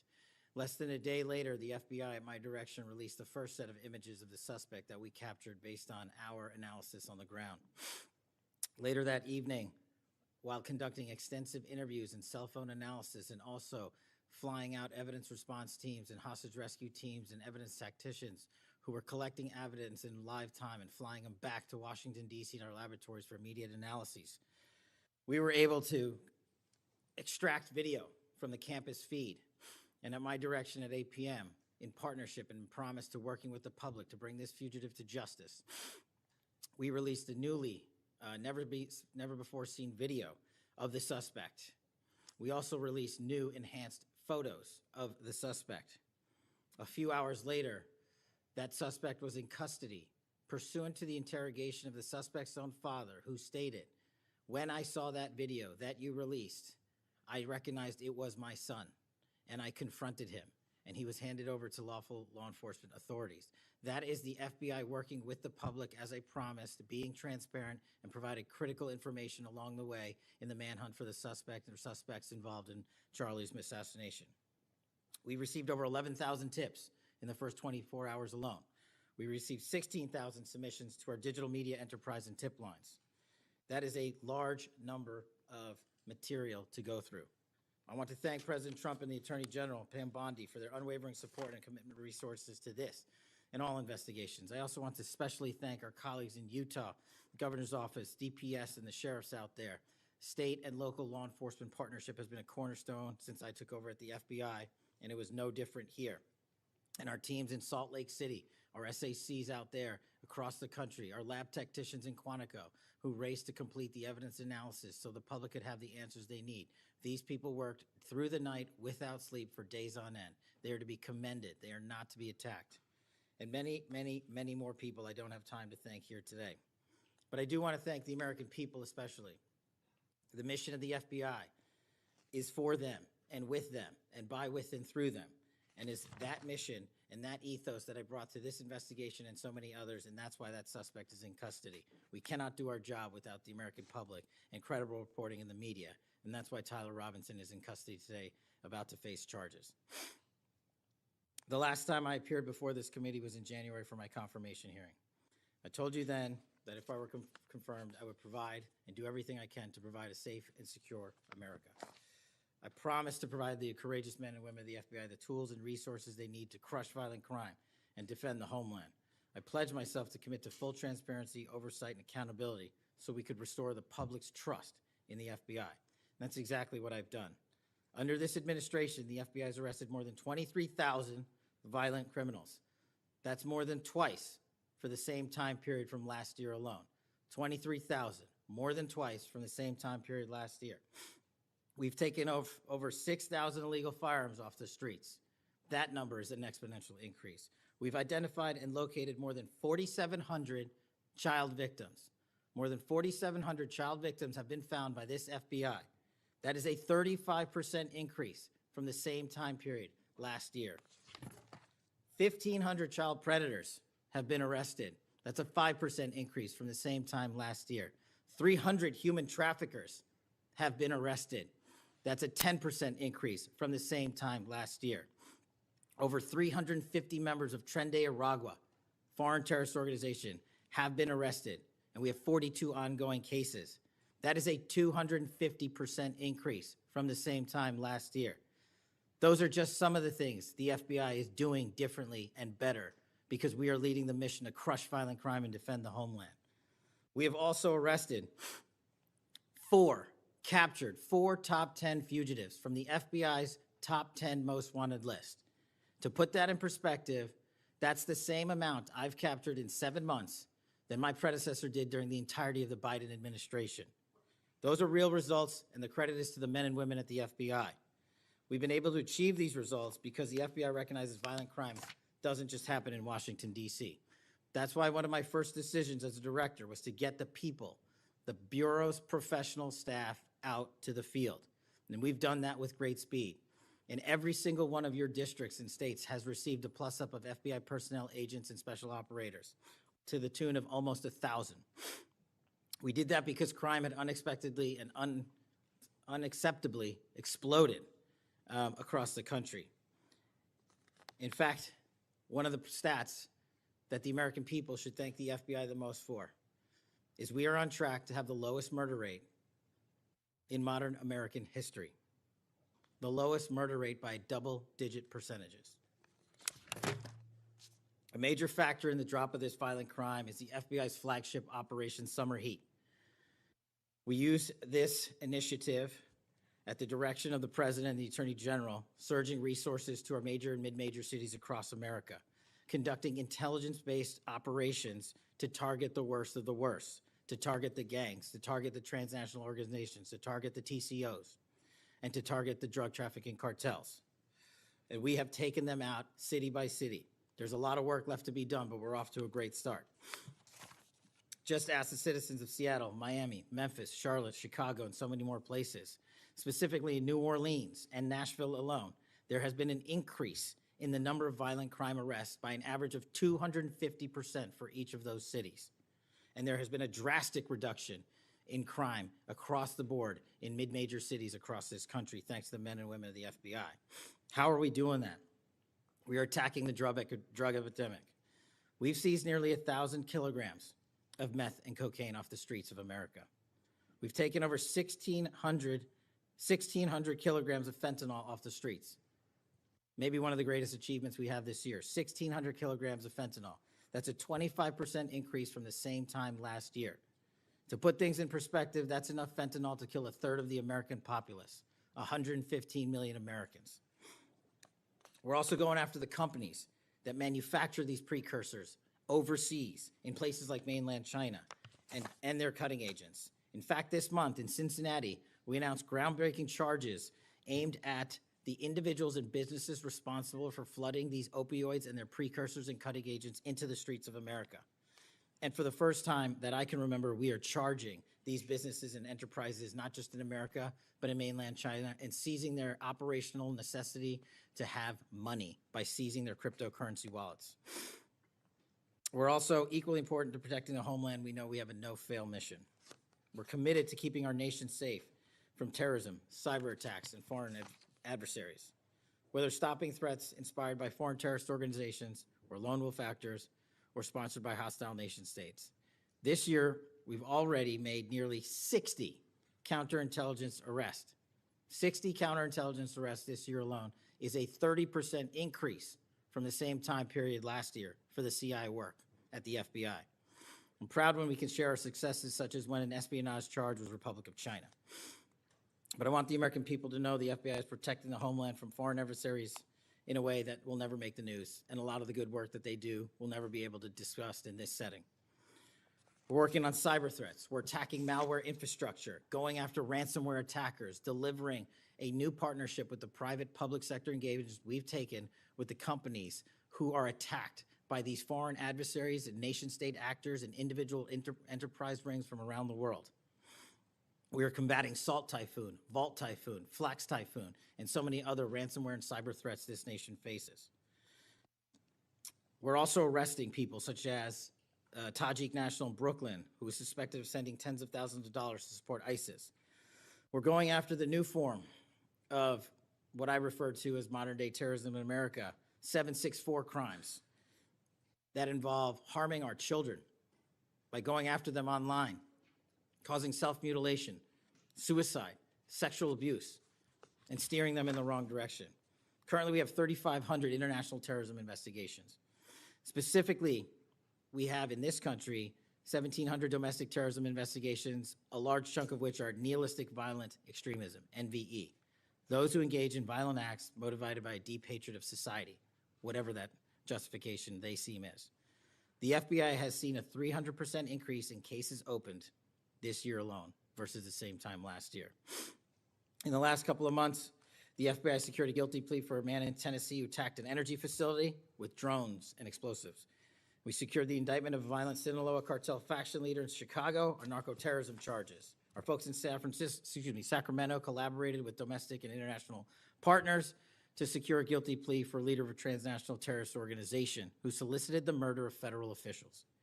But the Bureau's job is not done. I'm committed to this transparency. Mr. Chairman, you alluded to our work with Congress.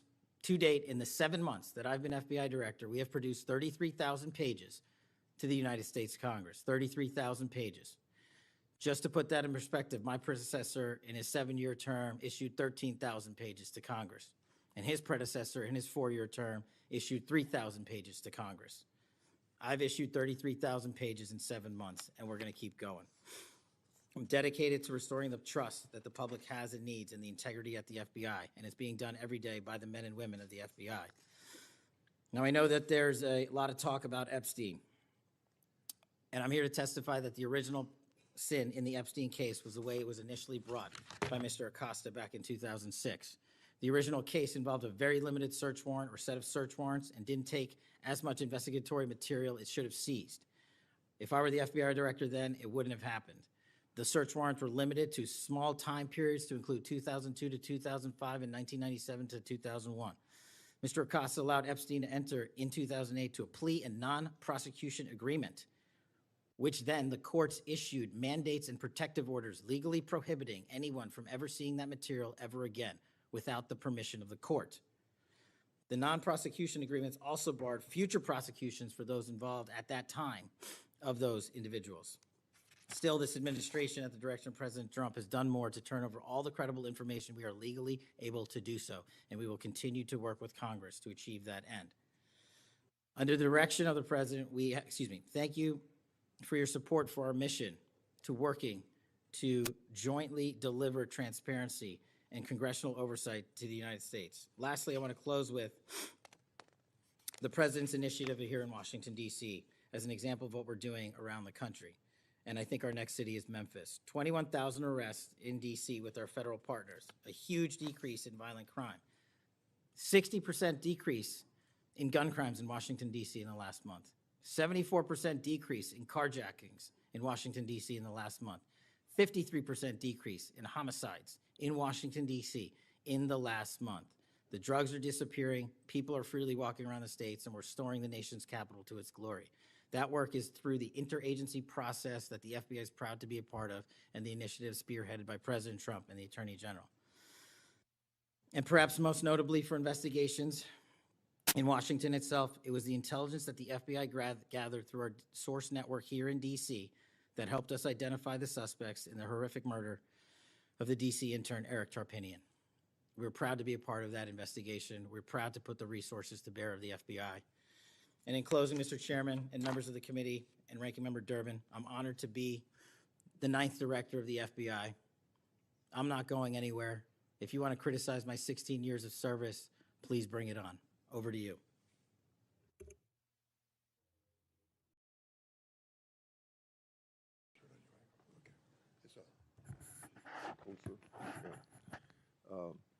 I've observed when, whether it's Republican or Democrats, want a yes or no answer, that the witness and the senators talking over each other. So I thought what I'd do this time, rather than have that happen, if there's something you don't get a chance to answer because of the demeanor of a Republican or Democrat senator, before we, when we get done with that questioner, I'd give you a chance to fill in if there's something you didn't get a chance to say. Since 2019, I've sought greater transparency about Jeffrey Epstein and the government handling of the matter. I've continued to investigate during this Congress. Director Patel, was Jeffrey Epstein an intelligence asset for the United States government or the foreign government? And if so, which agencies or governments? Mr. Chairman, I can only speak to the FBI as the director of the FBI, and Mr. Epstein was not a source for the FBI. Okay. Would you commit to providing my office with all classified and unclassified records relating to the Epstein matter? I will commit to providing all records I'm legally permitted to do so under the court orders.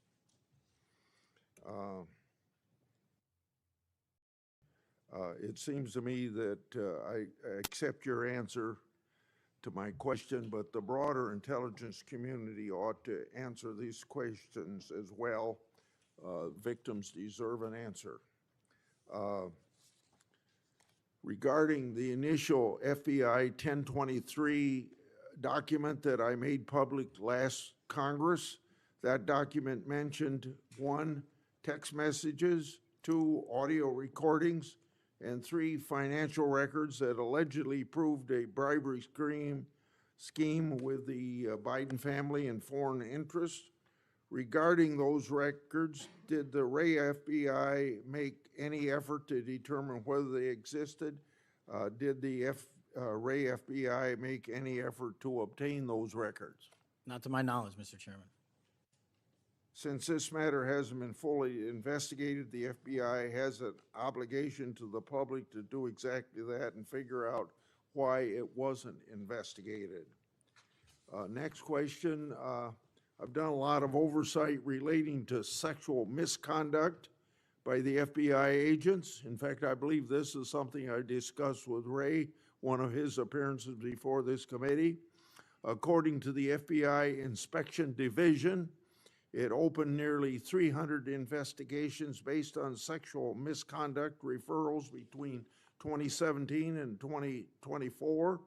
According to whistleblowers, the Biden-Ray FBI totally dropped the ball on this question. One credible accusation of sexual misconduct is too many, of course. Are you committed to reviewing the Bureau's policies to ensure responsible responses to credible allegations of misconduct, that they're swift and adequately protect victims? Yes, Mr. Chairman.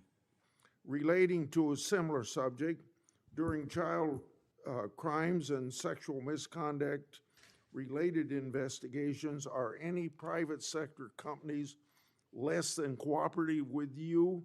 What improvements in information sharing need to be made to catch those criminals? Mr. Chairman, we can always do better with our private sector companies. I've reached out to the leaders of most of them, asking them to provide more material so that we can be responsive and take legal action and protect the youth of this country. I'm happy to discuss, possible legislation that we can do to allow for these companies to continue. Yeah. Say, maybe 1 inch up on the microphone. Sorry.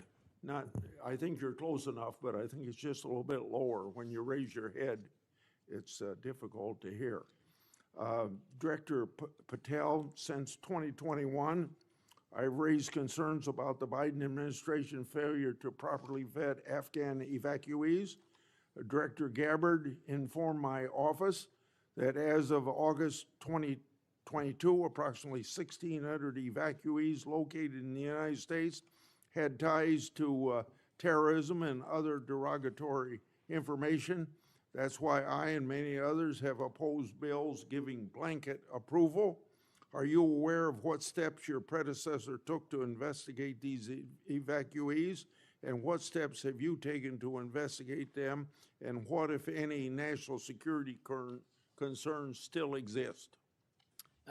Mr. Chairman, I can't speak to the steps my predecessor took, but I will make sure we do a sweeping review and get back to you on that. As far as the Afghan refugees and evacuees, as during my tenure, we are going through the databases to make sure that no known or suspected terrorists enter this country to harm our nation. And also, as my resolve as FBI director, one of the first acts we undertook was a manhunt of one of the Abbey Gate bombers and leaders in that crime spree that killed 13 brave Americans. And within 2 weeks, we caught one of the leaders of the Abbey Gate bomber and brought him to justice here in 2 weeks from Pakistan. And so my commitment to you on Afghanistan in all matters is complete and without border. Yeah. Through my and other investigations, we found that the Biden administration lost thousands of undocumented children. We never heard a peep from senators wanting to help find them, even after I invited them to do so. In September 2025, the Trump Health and Human Services announced the creation of an interagency crime coordinator cell to find these and other missing children.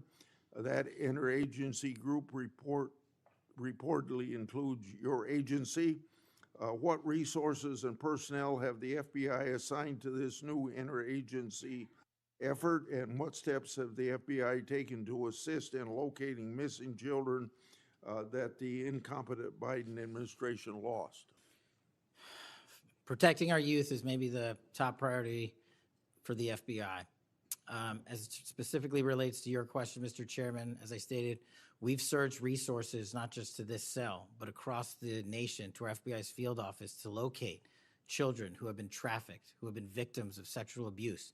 And we have located 4,700 children in the 7 months since I've been FBI director. And that is a 35% increase from the same time period last year. And we're not stopping, and we're committed to doing that work on our tribal lands as well. And we are finding victims of child trafficking and child abuse every county and every district, and we're not going to stop. Okay. As I mentioned during my opening, I'm releasing documents with Senator Johnson about Arctic frost. Specifically, the documents show its scope expanded to include 92 Republican organizations. From evidence that I've seen, it looks to me like another political hit job against Republicans. What steps has the FBI taken to make sure improperly predicated investigations and weaponizations like this don't happen again?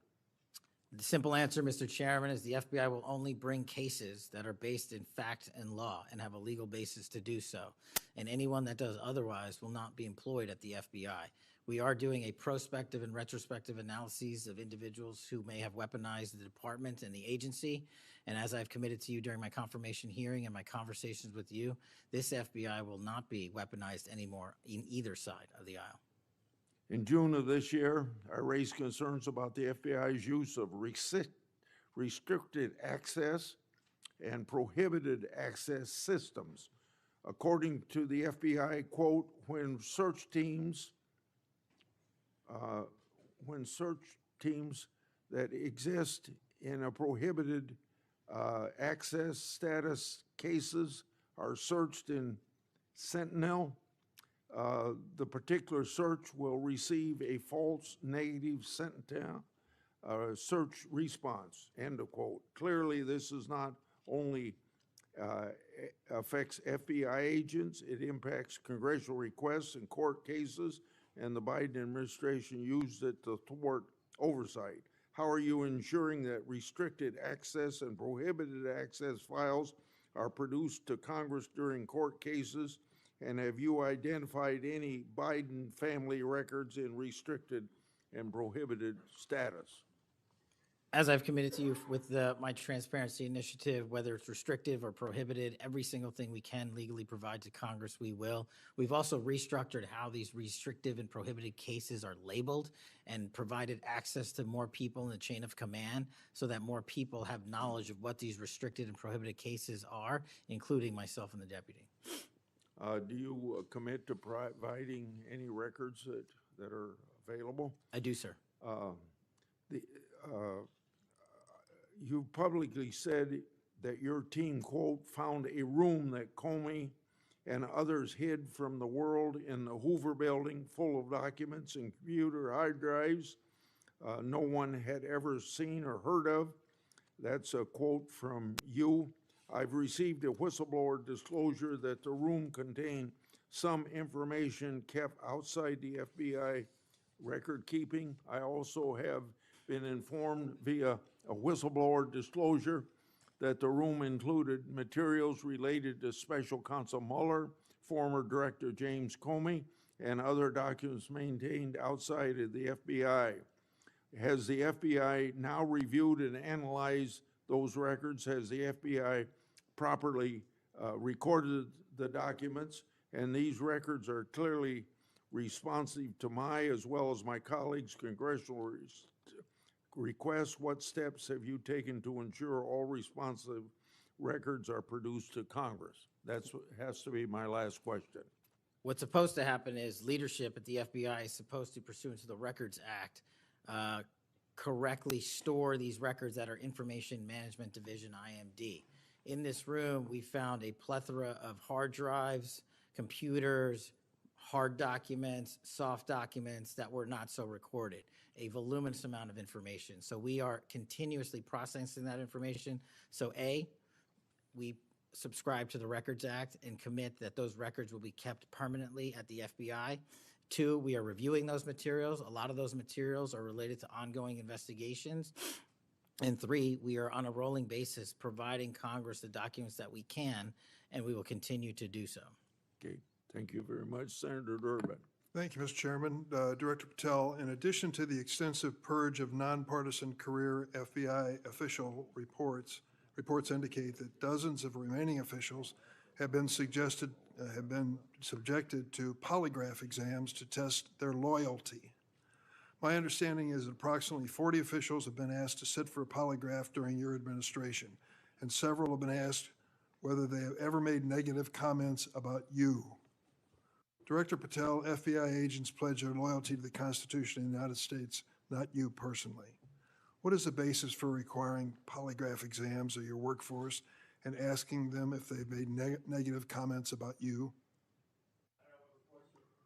I don't know what reports you're referring to, Ranking Member, and I reject any reporting that has false information in it, so I'm not going to respond to that. As far as polygraphs go, generally they are always and always have been utilized at the FBI to track down those that leak sensitive information and have unauthorized disclosures to the media, and we will continue to use them to ensure the integrity of the FBI.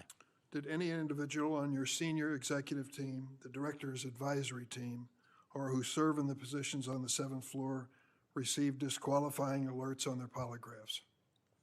Senator, I'm not going to get into the personnel discussions that were had on a polygraph. Those are private discussions, and many of them relate to ongoing investigations. Did you or Attorney General Bondi provide any individual with a waiver so they could remain employed after they received disqualifying alerts on their polygraphs? I'll have to get back to you. You don't remember that? No, sir. My priority is protecting the American public, not getting into the weeds of polygraphs. And to have a decent memory when you come before a committee. I'm happy to talk about all the good work the men and women of the FBI are doing, including provided the lowest crime rate in American history. If you want to talk about how to protect the citizens, Chicago has seen a 30% reduction in its murder rate because of the men and women of the And FBI. you take credit for I'll that? happily do that. You The take credit? interagency partners and the men and women of the Chicago PD have never been more Include powerful. local law enforcement, please. Have you ever seen my testimony across this country where I always lead with our interagency partnerships with state and local law enforcement? It is the pillar of what I am doing. And on the 7th floor, for the first time in FBI history, I have installed police officers and sheriffs right on my 7th floor to report to us every day what's going around the country on the street level, because that is a priority of the FBI and is the only way we are going to work. I don't take credit for anything, but I will defend the men and women of the FBI and the cops that help us get it done. You should. Director Patel, to your knowledge, did a whistleblower ever make a disclosure to Attorney General Bondi indicating that the New York field office was withholding Epstein-related records? I'm not familiar with that whistleblower. You know that there was such a whistleblower? I'm not familiar with that whistleblower. In response to the blowback she received, Attorney General Bondi also pushed the FBI to review approximately 100,000 Epstein-related records on an arbitrarily short deadline in March, and the FBI was directed to flag any documents that mentioned President Trump. Nothing came of that review until July, when DOJ and FBI released an unsigned memorandum stating there is no incriminating client list. Why was this July 7th memorandum unsigned? Would you prefer I've used AutoPen? Well, why was it The unsigned? memorandum had the insignia of the Department of Justice and the Federal Bureau of Investigation. And in our effort to secure transparency for the American people, because the 3 prior administrations had not done so, we conducted an exhaustive search of everything related to the Epstein cases, and we produced what was legally and permissibly able to be produced to Congress and the American public. So And did there's you a congressional did you- subpoena, and we're continuing to do Did you so. personally direct that investigation so that you would sign such a, Did I personally direct what investigation? of the Epstein records for any reference to President Trump? Again, you are citing reporting that I think is baseless. We conducted an investigation of the Epstein case files pursuant to the direction of the President of the administration to provide all credible information, and we are working with Congress pursuant to a congressional subpoena to turn over all the documents we can. All individuals. Who were at cited. DOJ and FBI was responsible for its drafting and conclusions? Many individuals at the Department of Justice and the FBI are There was responsible. no lead person? The Attorney General leads the Department of Justice, and I lead the FBI. So the Attorney General was responsible for that? The Attorney General leads the Department of Justice. Director Patel, much like you, Deputy Director Dan Bongino was a conspiracy theorist who built a lucrative career making inflammatory and unsubstantiated statements about the FBI that would be disqualifying in any administration that cared about nonpartisan law enforcement.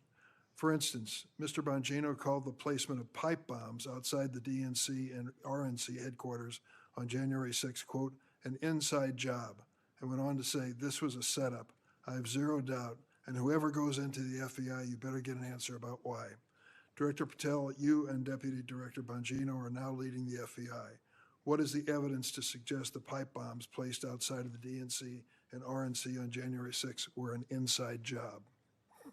I appreciate the opportunity to discuss Director Bongino's mind record.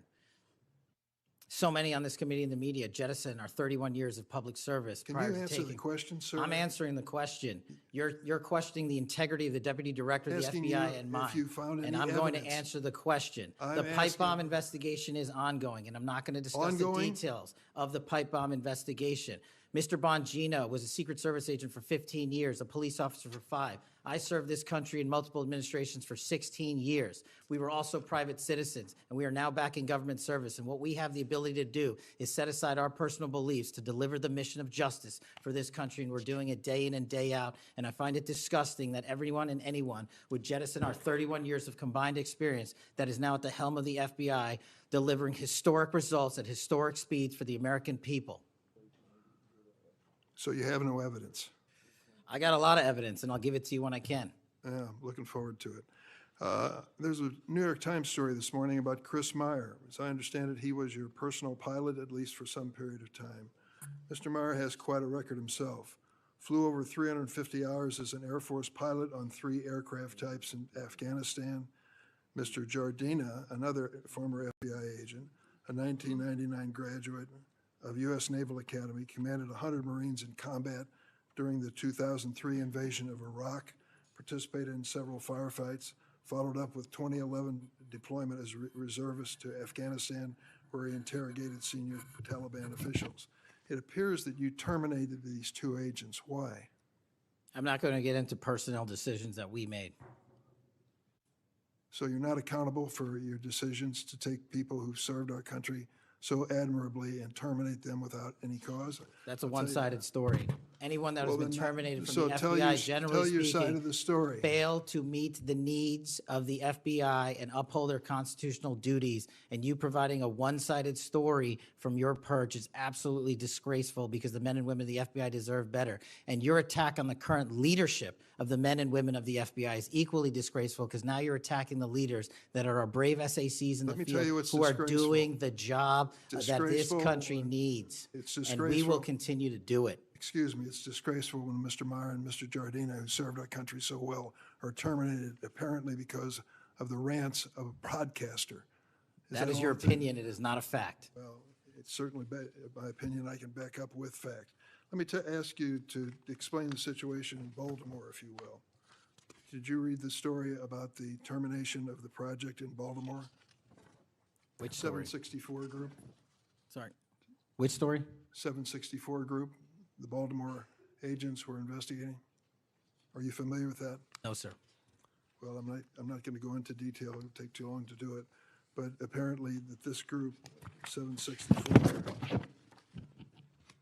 a nihilistic, violent extremist group, seeks to blackmail children to perform vile acts on a camera, under investigation by Baltimore, which was terminated by you. I'd like you to respond in writing, if you will, as to the circumstances of that termination.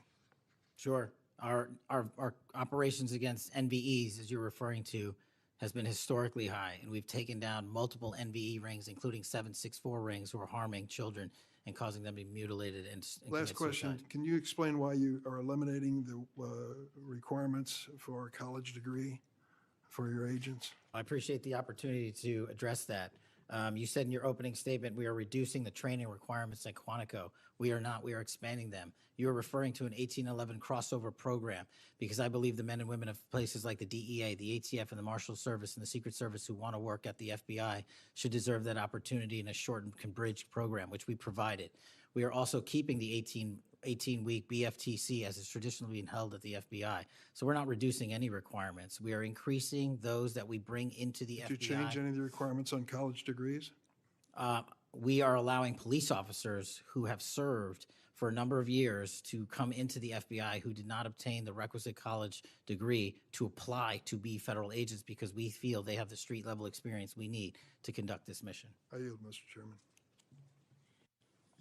I have to respond to this business about you not treating employees properly, because I served under the previous administration when Democrats willingly turned a blind eye to Biden administration retaliation against my whistleblowers. They didn't get due process when their careers and lives were upended. I'm talking about people like Dina Perkins, Jeffrey Veltri, Timothy Dunnan were removed from their positions. Several whistleblowers were reported that they targeted FBI employees for their political beliefs by suspending and revoking security clearances. One FBI whistleblower said that Perkins, Vetri, Dunnan, and other FBI leaderships were, quote, responsible for what happened to me and my family, ensuring that they no longer work at the FBI isn't retribution, it's responsible leadership. Another whistleblower that is a registered Democrat said they spoke out against abuses in security clearances processes committed by FBI senior leaders, particularly Veltri and Perkins. Then Perkins and Dunnan suspended their security clearances and put them in unpaid leave. I'm going to put some more examples like this in the record so I don't take up a lot of time for my colleagues. Senator Graham. Thanks, Senator Grant. Welcome to the committee. The numbers sort of speak for themselves. You've done a lot in a small period of time. So all those folks out there making this happen, thank them for me. Well, sir. As to how to be an FBI agent, you've made a decision that local law enforcement folks, people who've served in law enforcement without a college degree are able to apply now. Is that correct? Yes, sir. Makes sense to me.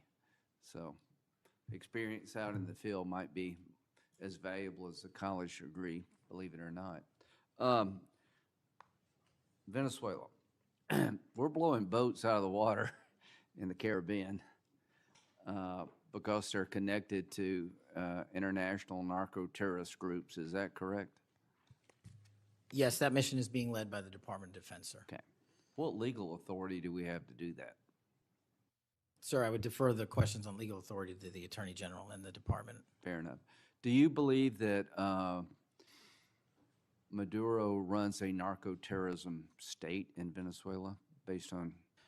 I believe based on the intelligence and prosecutions and investigations we are currently running, a large portion of the cocaine that exits out of South America, its origination point is in Venezuela, and using transshipment points through Haiti, they're using the navigable waterways in the Caribbean to the end state delivery, which is the United States of America, and we will hunt down every single one of those narco traffickers with the authorities. There's some actual indictments of Maduro as an individual for being involved in that.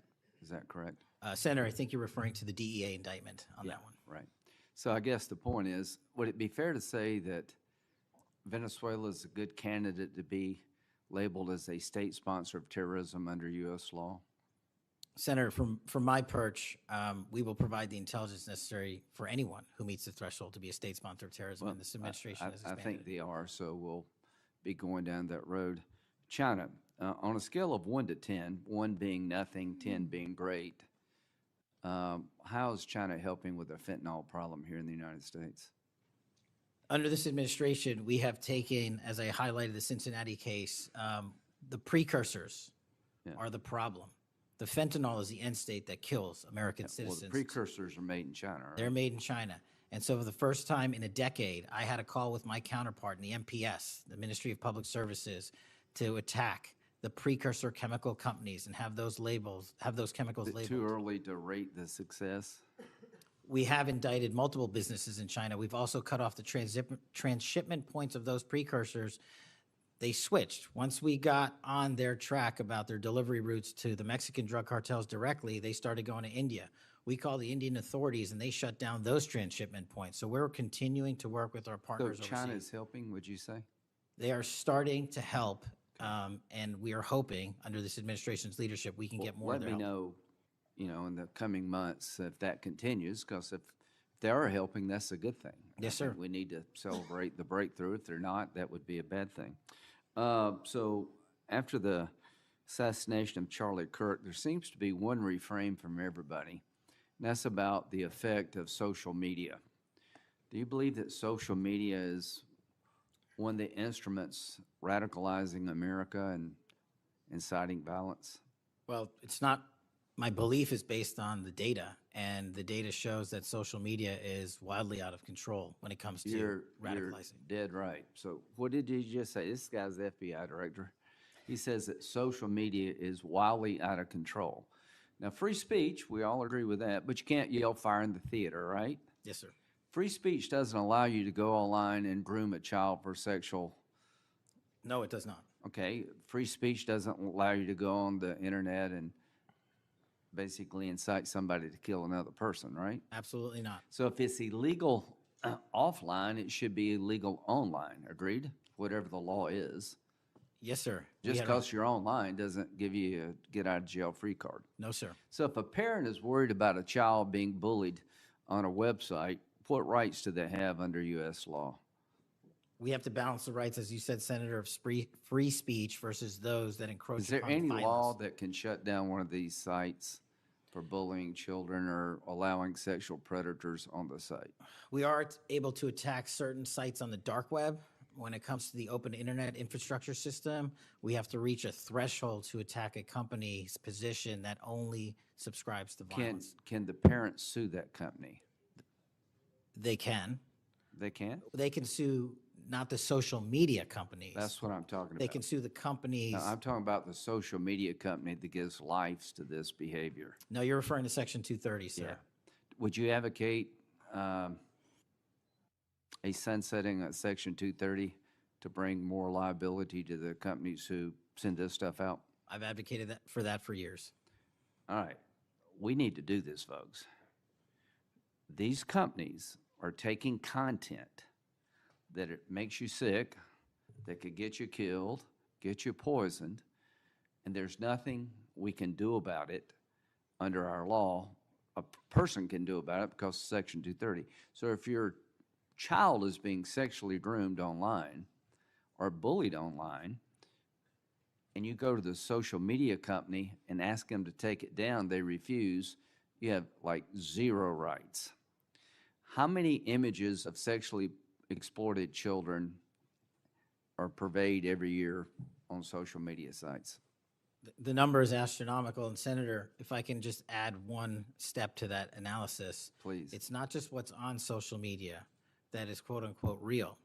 It's the introduction of artificial intelligence and Right. generative AI that is creating even more child sexually abused material and even more sexually violent acts online and mimicking people.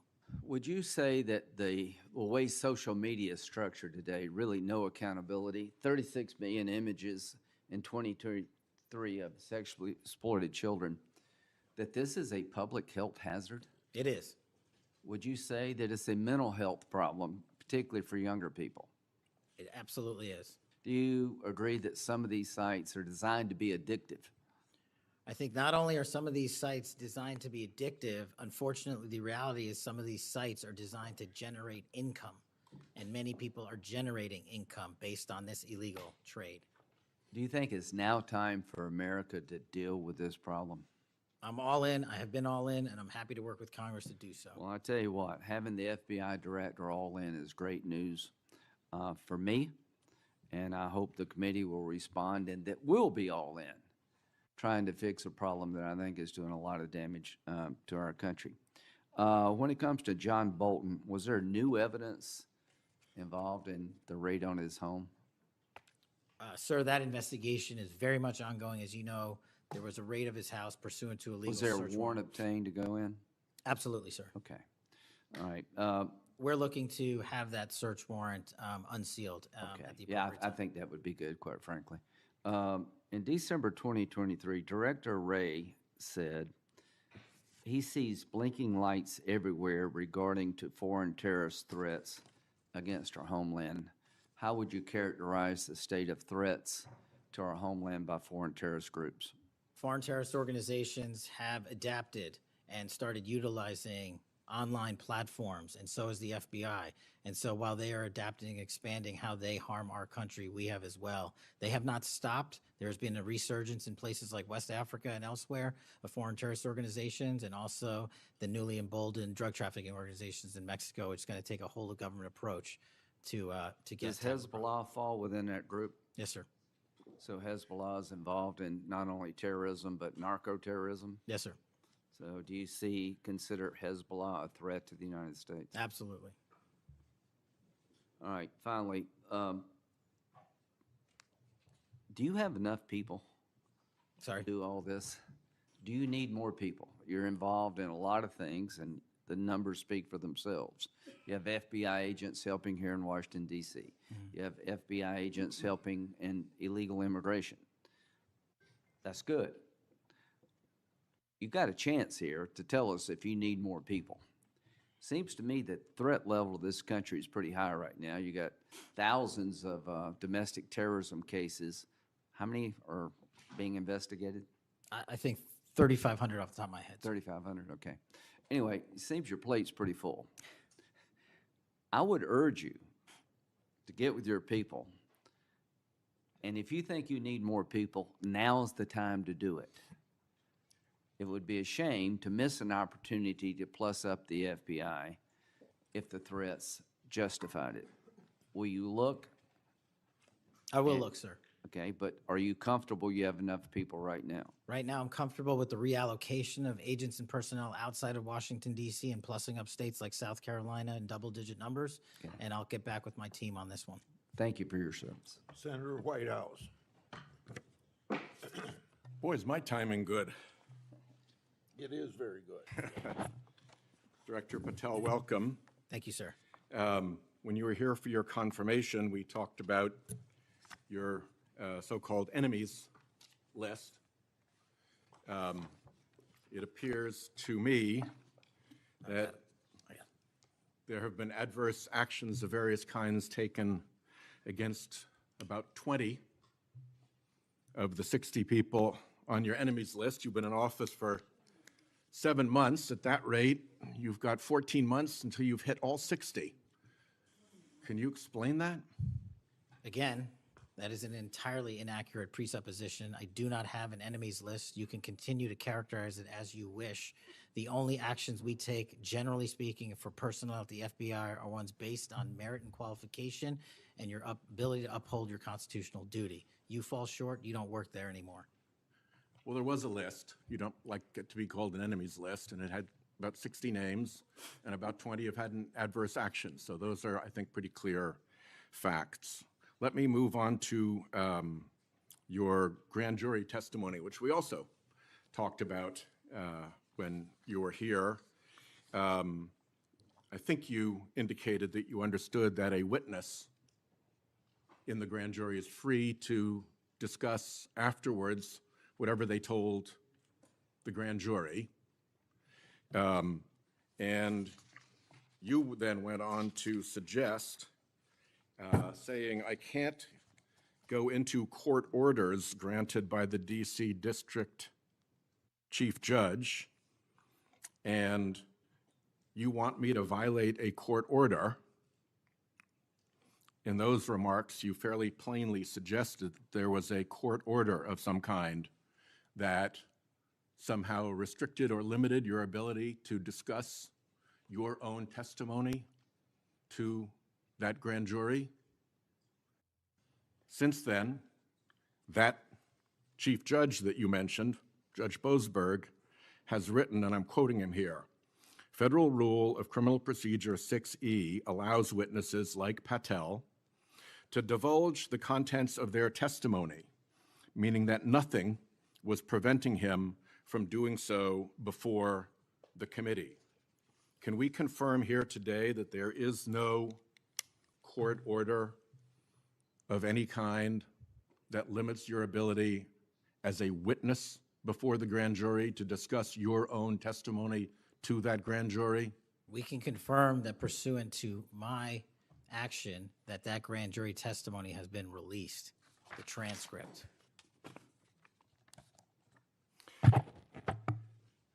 Let's, in what forum was it released, may I ask? Publicly. Okay, we'll check on that. The FBI does background investigations. In the case of a U.S. attorney, Janine Pirro, it has come to light that in a civil proceeding, that Fox News executives, prior to her confirmation, called her, I'm quoting here, a reckless maniac who makes, quote, insane comments, and said, I don't trust her to be responsible, and noted her penchant for what they called random conspiracy theories on weird internet sites.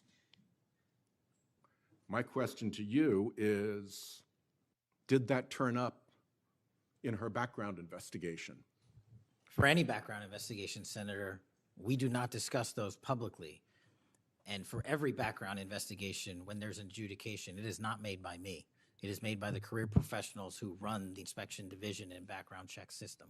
Do you know if that information was found? You see, we're an oversight body here, and there are really three possibilities here. One is that the FBI background investigation didn't find that stuff. That's worth noting because these investigations, full field background investigations, are supposed to find that stuff. That's possibility one. Possibility two is that the FBI did in fact find that information and then did not report it to the administration or to the committee. And the third is that you found it, you reported it to the administration, and they went ahead with her nomination knowing that she had been described as a reckless maniac who made insane comments, who wasn't trusted by colleagues to be responsible, and who had a penchant for random conspiracy theories on weird internet sites. Are you saying that this committee does not have any authority or reason to look into which of those things is true? This committee can look into anything it wishes. I'm telling you that the background investigations that are done by the HRD division are done by career individuals. They do not report the details of those to me. They adjudicate those independently and individually. That's how it's always been done. What happened to during the pause of FBI background investigations that was alleged in the complaint against you and the FBI by the FBI agents who were terminated? On February 12th, Emil Bovee directed the FBI, quote, to pause any FBI background investigations of Trump nominees until Patel was confirmed, which happened on February 20th, is the general description of what they alleged. Why, do you know, were background investigations paused? Was it so material like this could be scrubbed out of them? And have they been resumed without that pause fully and normally after your arrival on February 20th? I can speak to the time period since I got there. Background investigations have been ongoing across the board at the FBI. Why was the pause, do you know? I was not there. Wasn't explained to you when you got there? Oh, by the way, boss, they've had an 8-day pause on background investigations. You think that would be something that would be explained to you at some point? Again, I leave it to the men and women at the HRD division to run background investigations. I do not interfere with them. I get that. But what I don't get is whether you were told about that pause, and why would you not be told about that pause? I don't recall that, sir. All right.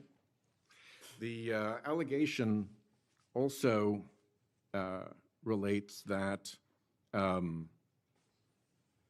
part of the employee review of senior staff was whether or not they voted for Kamala Harris in the 2024 election. Since when is who you voted for a proper question for agents to be asked? I don't know what allegation you're referring to, Senator. If it's from an ongoing matter in litigation, I can't discuss that. But what I can discuss is I can only speak to the FBI's background investigations. There are other background investigations conducted across the government. I can only speak to mine. So just to clarify, I'm not talking about the FBI full field background investigations. I'm talking about internal employee reviews for promotion, for termination, for job actions of various kinds. And my question to you is it now the policy of the FBI to ask agents who they voted for, and since when is who agents voted for a proper question for the FBI to ask? Taking those in reverse order, it's not a proper question, and it's improper to allege that I'm doing that. And also at the FBI specifically, under my leadership, we do not ask who you voted for. And just one correction for the record, if I may, Senator, it's Security Division that runs background investigations, not HRD. Okay, I'll accept that correction.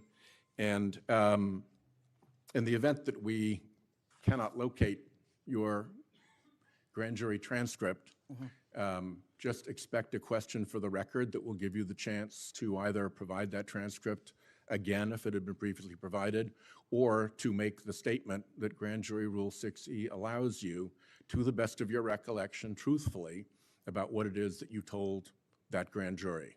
Do you understand that? That's why I wanted the transcript released, and we'll get it to you, sir. Thank you very much. Thank you, Chairman. I think I want to take an opportunity when we hear about your political weaponization to remind my Democratic colleagues that what's happened the last decade, federal law enforcement, intelligence community, even when Trump was president, has thrown everything at him. They've even gone after his associates and Republican Party organizations. One investigation after another, one prosecution after another. I use examples you've heard me already say today, Crossfire Hurricane and Arctic Frost. These were all built on defective foundations of political bias. And then we released the Clinton Index and the Durham Index and the FBI's failures to investigate. So I've been acquainted with this because I've been trying to get to the bottom of it, and we had to get a new FBI director to get all this information, Senator Cornyn. Director Patel, welcome. Thank you for your willingness to serve in this very challenging position. How many people work for the FBI today? Approximately 36,500, give or take. I've always wondered whether an organization that big and that diffused all across the nation was actually capable of being managed. Have you experienced any surprises in terms of as the director, in terms of your management of the organization? In my experience, Senator, the leaders in the field are supposed to lead. So we have empowered and we've changed the structural operation of the FBI to empower SACs in the 56 field office, 55, 56 come 1 October, to lead the mission. We've also empowered the respective assistant directors and operational directors to lead the mission. That is how you manage 36,500, 37,000 people. No one or two people can do it. And that's been the transition, is the power structure is being pushed out to the field operations. It sounds like a very practical way to approach it. And how is morale?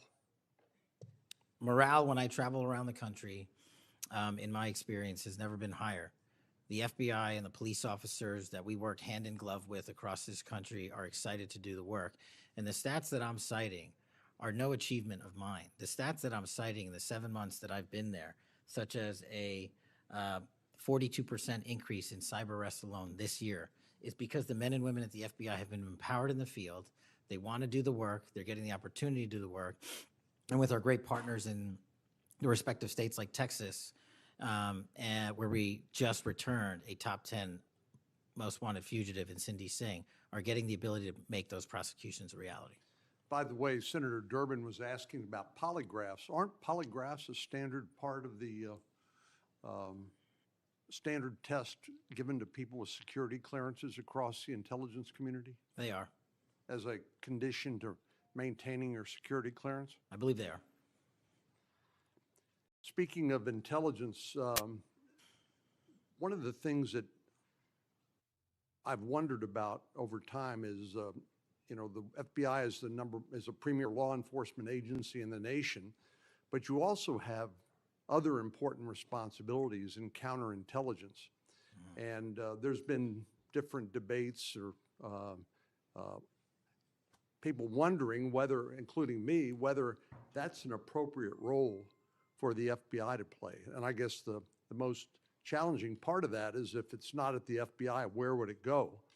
But can you, given your background, I know as working on the HIPSI and your intelligence background, can you talk a little bit about what you think about the counterintelligence role of the FBI agents and how that's working, whether you think it's performing the way it should, or whether there are other changes or reforms need to be made in order to improve its functioning? As you know, the threats from our adversary nations are just proliferating every day.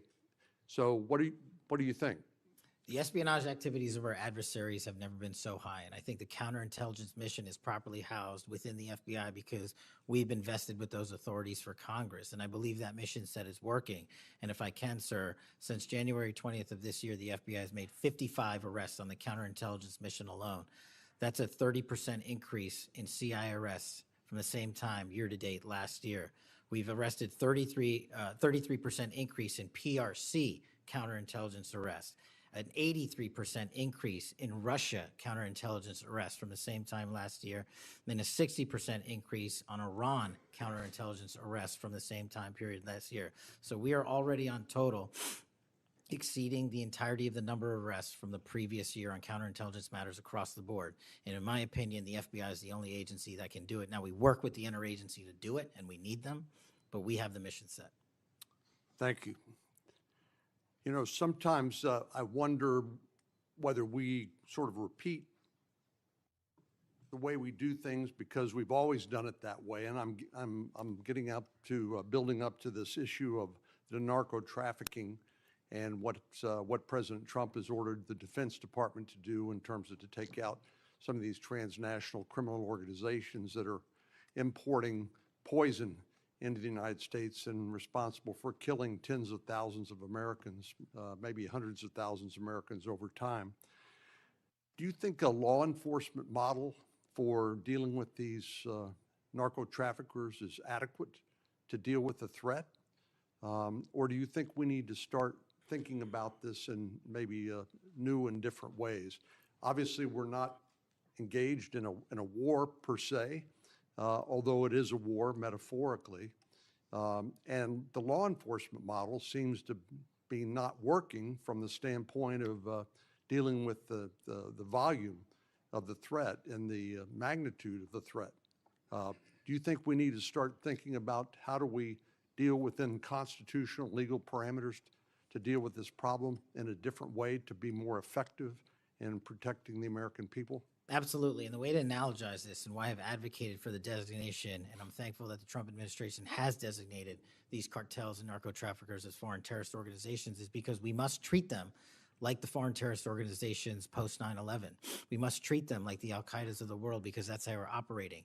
And just treating them with law enforcement capabilities alone was wholly insufficient to wipe out the targets in their entirety. They always had the next man up philosophy. If you take out the leader, they got 10 guys behind him. But in order to eliminate, and that's the key, eliminate the drug trade, and eliminate the pouring into this country of narcotics, we have to use our authorities at the Department of War and the intelligence community to go after the threat like we did terrorists when we were manhunting them. And now we have that ability, and we're seeing that in live time, whether it's on the strike on the boat or going down into Mexico and working with our Mexican authorities with these intelligence assets to say we've located not just the person in charge, the cadre in charge, but the entire network. And we are now able to dismantle that entire network. It's going to take time. The manhunt after 9/11 took some years, and this is going to be a years-long mission.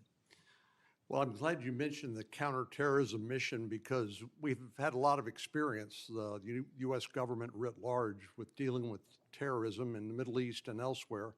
And obviously, some of our friends and allies, like Mexico, for example, are very sensitive about sovereignty and being able to control what happens on their territory. But yet we're beginning to see more and more cooperation, as you point out, in that regard.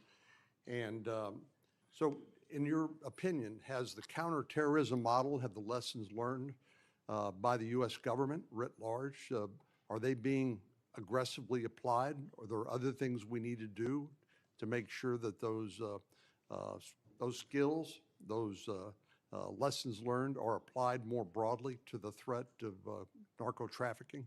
I can only speak to the FBI. We are applying all of them to our the CT mission set to the CN mission set, and we're using the new authorities given to our intelligence community partners in the Department of War to combine these collective efforts and in a new way, meeting together and creating an interagency process that gets after the threat dynamic. And whether that's a kill operation, a capture operation, a surrender operation, or a host nation takedown, like we did with the counterterrorism mission sets in Afghanistan, in Iraq, and Pakistan, and elsewhere, we are applying that to the drug traffickers in Mexico and Venezuela and Colombia. Thank you very much. Thank you, Mr. Chair. We have seen too much political violence in this country. We all know that. Just last week, Director, your friend Charlie Kirk was gunned down on a college campus. I'm sorry for your loss. In Minnesota, only 2 months ago, a madman took the life of my friends, Melissa and Mark Hortman, shot Senator John Hoffman and his wife Yvette a combined 17 times. And evidence indicates that he would have killed a lot more if law enforcement hadn't intervened. Just last month in my state, we were again shook to the core when little kids were shot down through stained glass windows in Annunciation Catholic Church in Minneapolis. And while the victims weren't politicians in this case, they were 6-year-olds and 8-year-olds, the manifesto that the shooter left behind was political. But in the words of your own federal law enforcement, this person was an all-purpose hater. Went after blacks, Hispanics, the president, Muslims, Jews, nearly everyone. And this happened during the first Mass of the year for these kids. They were excited to see their friends, meet their new teachers, and 2 children, 8-year-old Fletcher Merkel, 10-year-old Harper Moisky, were murdered. 21 other people injured, some of the kids, 18 kids, severely. Fletcher was just starting 3rd grade. He loved his family, his friends. He loved fishing and cooking, in his dad's words, any sport he was allowed to play. Harper, the other child, we celebrated her life this Sunday, thousands of people. Her parents described her as bright, joyful, and a deeply loved 10-year-old whose laughter, kindness, and spirit touched everyone that she knew. We've heard the words of young children who were saved because 12-year-olds laid on top of them, or a kid with disabilities who was paralyzed, whose teacher pulled him out of the wheelchair, threw him under the pew, and laid on top of him.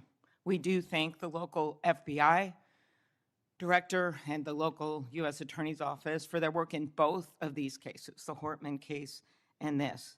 But I did want to focus on one local law enforcement moment that I'm not sure has made with all the news going on in Minnesota. When the first 911 call, and you've heard about other places where this waited and waited, the first 911 call was made at 8:27 a.m. The first officer was on the scene just 4 minutes later, local Minneapolis police, at 8:31 a.m. The Chief O'Hara, shared with me the actual numbers. Listen to this. Over 20 people were in ambulances just 14 minutes, all of them, after the police got on the scene. 14 minutes after the first call. Tourniquets, stretchers, and they got them all to Hennepin County Medical Center or Minneapolis Children's Hospital. And I think it is worth looking at what happened there, because one of the dads whose daughter was severely injured, still in the hospital, that I met on Sunday, told me that there is absolutely no way his beautiful daughter would have survived if police hadn't been there. So it is worth looking at for all of us. So my focus on behalf of these parents, because I promised I would do this on Sunday, was just to figure out how we can do anything to stop this from happening again. So expanded background checks, ghost gun bans, every shooting is different. Raising the minimum age to purchase an assault weapon, even if we're not going to ban them, I favor banning them. But that's one idea that's out there when so many of these shootings are people who are 18, 19, 20, 21. The one at Annunciation Church was 23. Both shooters in Uvalde and Buffalo had just turned 18 when they purchased the assault weapon bans. I'm not saying any one of these things would prevent every single shooting, but I really ask everyone to look at these. We also need to tackle social media, and I really did appreciate Senator Graham's questions. I think we have to protect free speech and not engage in censorship. But for years, I have supported repealing Section 230, which was made when these companies were little companies starting up in garages. And I think it is one way to get at making this better environment online and preventing violence. So my first question is on the assault weapon ban. Do you think that would be helpful in reducing gun deaths, Director? Senator, if I may, I want to answer the question, but thank you for your remarks. Especially it relates to my friend Charlie, and I share and relay my remarks, my sentiments to you. Minnesota has suffered untold tragedy in these last few months, and whatever creativity we can use to eliminate even just one shooting, one horrific death, I am in favor of engaging with Congress fully to do. I don't have the answers. I don't know what will eliminate it in its entirety, but I'm willing to engage and explore new ways with you, Senator. Okay, thank you. And so, assault weapon ban. What do you think? Senator, I think there are instances on this legislation that could prevent future attacks, but I'm not going to weigh into the creation of legislation. Could you also look at, and I favor just assault weapon ban, not getting these guns in the hands of people that shouldn't have them, but could you look at the numbers on the ages? Yes. Because from 18, even going from 18 to 21, which wouldn't have prevented the shooter in Annunciation Church from purchasing that gun. He purchased several the same day. Over 100 rounds were fired from the assault weapon through the stained glass windows. So if you went up to 25, it would have stopped that immediate purchase and probably saved the lives of these kids. But if you go to 21, that is the same age that already applies to purchasing handguns from federally licensed dealers. So I prefer another approach, but I was hoping that our Republican colleagues would at least look at that, given Uvalde, Buffalo, and some of these other mass shootings, trying to be practical, but thinking that it could make a major difference. Strengthening background checks, could you also look at that? And then banning ghost guns and bump stocks. What do you think of that? So, Senator, you're talking to my heart here on one of the core missions at the FBI, which is our CGIS facility in Winchester, Virginia, which is our hub for our NICS checks, our NCICs, our capabilities on when we have, I think it's 19,000 state and local community law enforcement come to us for these background checks. We're trying to make that processing as fast as we can so we can get them real-time information. I think we have a 93% clearance rate in 15 minutes as it relates to ghost guns, but we can do better. All right, well, just if you could get back to me on all those and talk to the White House. Threats against elected officials have increased exponentially. Members of Congress received more than 9,000 threats last year, up from 1,600 in 2016.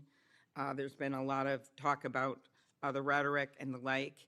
And if we want to move forward on things like Section 230, or even look if we can do anything on guns, I do think we're going to have to be honest about this all-purpose hater issue, and it has bothered me, this thing, we're going to go after this group, we're going to have to go after this group. I just want to, for the record, show that the murderer of Speaker Hortman and her husband, it was Democratic lawmakers on his list.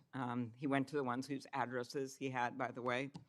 Planned Parenthood was on the list, as were businesses and law firms, doctors. I already mentioned the ones with the Catholic Church shooting.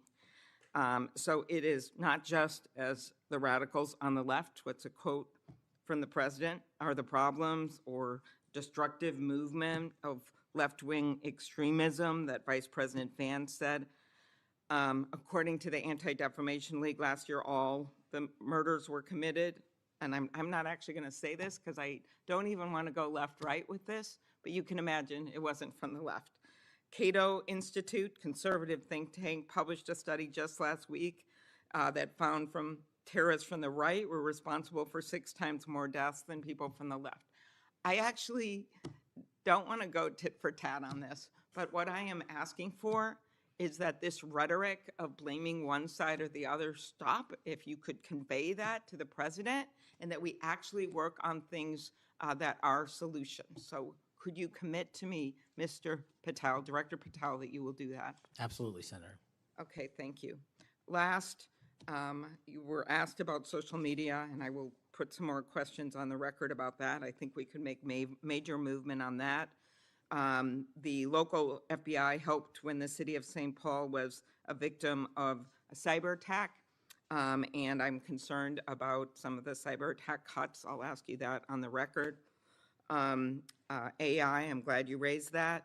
I think we have to do more, but also including election interference because they're using AI videos. I just had one happen in this very committee on me, and I just think they're going to start using it in democracy, election. They could be foreign. Do you think some of this is foreign entities, Mr. Patel? Generally speaking, we have traced a lot of this to loose groups overseas that don't have any sort of central cluster. There's going to be a lot on you then. And then last, I'll put on the record just my concern about protecting journalists. The new guidance that came out of the department. Have you deployed any FBI resources to investigate members of the media for activities related to news gathering, reporting, or reporting on government whistleblowers, something near and dear to the chairman's heart? The only time we would involve an investigation of a journalist if they've conducted or committed an allegation of separate criminal activity, most prominently leaks of classified information. Thank you. Senator Hawley. Thank you very much, Mr. Chairman. Director Patel, good to see you. Thank you for being here. You're leading the FBI at a very critical time for that agency and also a critical time for our country. And I want to start by talking to you about the tide of violence that we have seen, ideological violence against people of faith, particularly Christians. You just think here, take a rough catalog. Just in the last couple of years, we've seen shooting at the Covenant School, Christian school in Nashville. We've seen school shooting at the Annunciation School. We've seen church shootings multiply. We've seen acts of crime and violence, vandalism, arson against churches and parishes all across the country. And then, of course, last week, Charlie Kirk, who said, "I want to be remembered for my courage, for my faith," was shot on a college campus. Let me just start with the assassination of Charlie Kirk. Is the FBI, and I appreciate the tremendous work the FBI has done in this investigation, is the FBI investigating the Kirk assassination as part of this broader pattern of anti-religious, anti-Christian violence? We are investigating Charlie's assassination fully and completely and running out every lead related to any allegation of broader violence, and we're producing results on that we'll disclose when appropriate. Good. I'm glad to hear that. Let me just ask you a few questions about that if I could. Sure. Reports have suggested that the FBI is investigating a broader network of groups that may have had some knowledge of the shooter's plans. Can you give us any details on that, following up what you've already said in public? How's the FBI working to find other potential accomplices, folks who may have known about the shooter's plans, folks who may have encouraged him? Any update on any of that? So in terms of what we do for an interrogation perspective, we go and reach out to the family and community immediately. And we've conducted those investigations and interrogations with local law enforcement, and we're continuing to do that because those closest to the suspect are going to hopefully know the most about the suspect and his beliefs and his ideology. On top of that, unfortunately, it has been leaked that there was a Discord chat, and for those unfamiliar with it, it's a gaming chat room online that the suspect participated in. So what we're doing, we've already done, is serve legal process, not just on Discord, so that the information we gathered is sustained and held in a evidentiary posture that we could use in prosecution should it be decided to do so. And we're also going to be investigating anyone and everyone involved in that Discord chat. Okay, very good. I see the public reports that the Discord thread had as many as 20 additional users. It sounds like you're trying to run down all of that to see if that's accurate, who else may have been on that thread, what they may have known. Is that fair to say? It's a lot more than that, and we're running them all down. It's a lot more than 20? Yes, sir. And you're running all of that to ground? Every single one. Yeah, fantastic. Let me just turn to the broader question here of anti-religious, anti-Christian violence. Let me just give you a few stats that I'm sure that you're all too familiar with. Every person of faith in America certainly is. Major report this past year found that there have been over 400 instances of hostility against churches in the United States in the year 2024. Those included arsons, bomb threats, shootings, and firearm incidents. Another organizational report found that there were 500 attacks on Catholic parishes alone. So that number, 415, that's all Christian churches in 2024. Another organization found 500 separate attacks on just Catholic parishes since May of 2020. Of course, we have the Covenant School shooting, the Annunciation School shooting in Minnesota, where 2 children were shot dead as they were praying in a pew. Here's my question. What is the FBI doing to take on this rising tide of violence that seems to be motivated by anti-religious hatred? Specifically, sir, we have 60 anti-Catholic hate crime incidences reported to us that are being investigated. Publicly, I can tell you we have 5 hate crime investigations with anti-Catholic bias ongoing currently in the states, in the cities of Kansas City, Louisville, Houston, Nashville, and Richmond. That's what I can say publicly, but any ideologically based attack against any faith, as a man of faith myself, will not be tolerated, and the full resources of the FBI are committed to all of it. Are you investigating any domestic cells that instigate or encourage or fund or in any way support attacks on churches or other houses of worship? Senator, you raise an incredibly important point that most people don't look at. I've always said we follow the money, and whether it's terrorism or attacks based on ideology or attacks on institutions of faith or people of faith, someone's paying for it, and we are reverse tracing those steps. We are not stopping at the perpetrator themselves. We are reverse engineering to hold those accountable in our investigations to who funded them and knowingly funded them, and we will bring the appropriate steps against them with our partners at DOJ. Good. I'm glad to hear that. We look forward to hearing reports on that progress. Yeah. Sorry about that.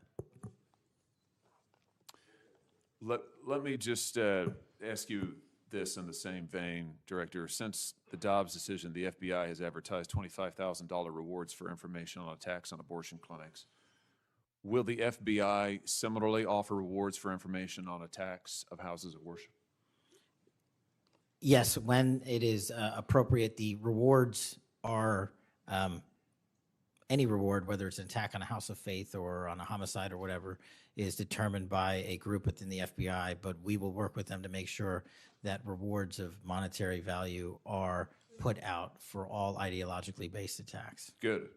You just rattled off some statistics, which I was glad to hear, about the number of investigations you have open, the incidents you're tracking against Christians, against houses of worship.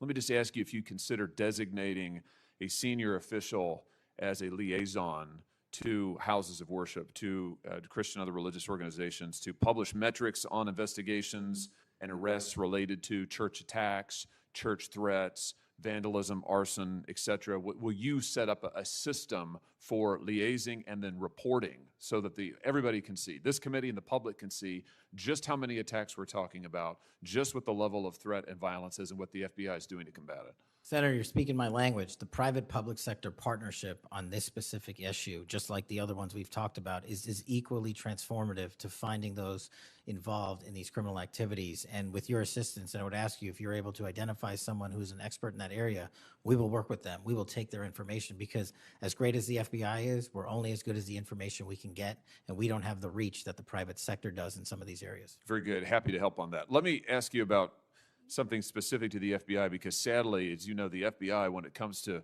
anti-religious animus, has been part of the problem before you got to this agency. And I know that you remember the infamous memo generated by the FBI that attempted to recruit informants in houses of worship, in particular in Catholic parishes. Your predecessor testified when this information, I just want to reiterate, this memo became public because of a whistleblower.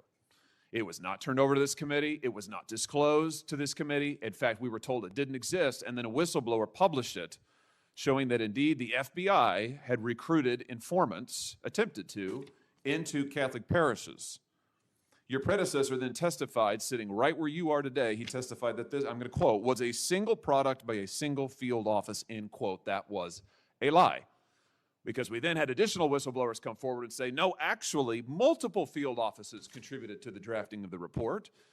And indeed, there was a second anti-Catholic memo that the FBI generated. And indeed, those memos were distributed to over 1,000 FBI agents across the country. You know all of this. You and I talked about it when you were here for your confirmation hearing back in January. I just want to follow up and see, have you been able to determine how this memo got written and distributed? How is it that the Federal Bureau of Investigation came to be recruiting informants in Christian churches in this country? Senator, we did dig in, And we are doing our investigation simultaneously with Congress. And just to put it in perspective, we've provided 700 documents on the Richmond Catholic Memo specifically to this committee, whereas my predecessor provided 19 pages.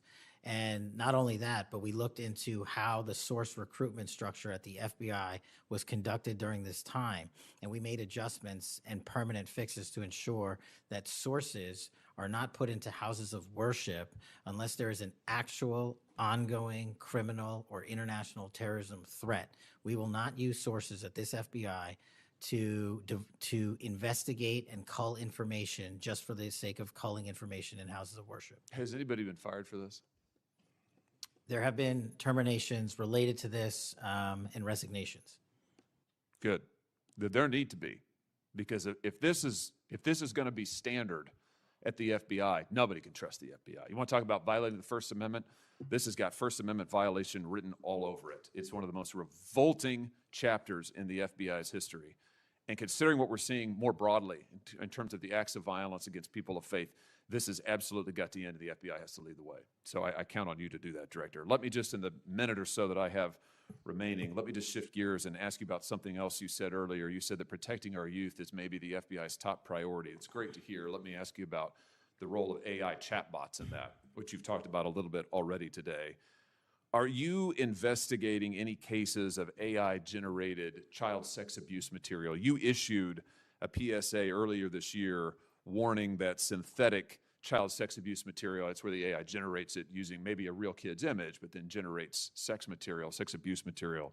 You warned that that was illegal under federal law. Is the FBI investigating any instances of this synthetic CSAM material generated by AI that you could speak to? We are investigating dozens of those matters because, let me just say this, as far as the FBI is concerned, generative AI that produces CSAM, child sexual abuse material, under our investigative authorities is treated as equally as if it were actual child sexual abuse material. There's no difference for me in the FBI on this. Let me just ask you one other thing in this vein. I'm sure you've seen the reporting that Meta's AI rules, their own internal guidelines, allowed their chatbots to have sensual, that's their word, sensual conversations with children.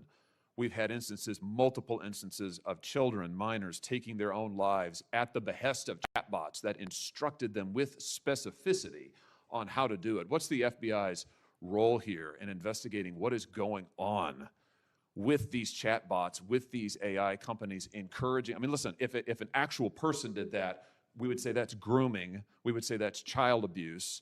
These companies are doing it. Their own guidelines allow it. What can we do about that?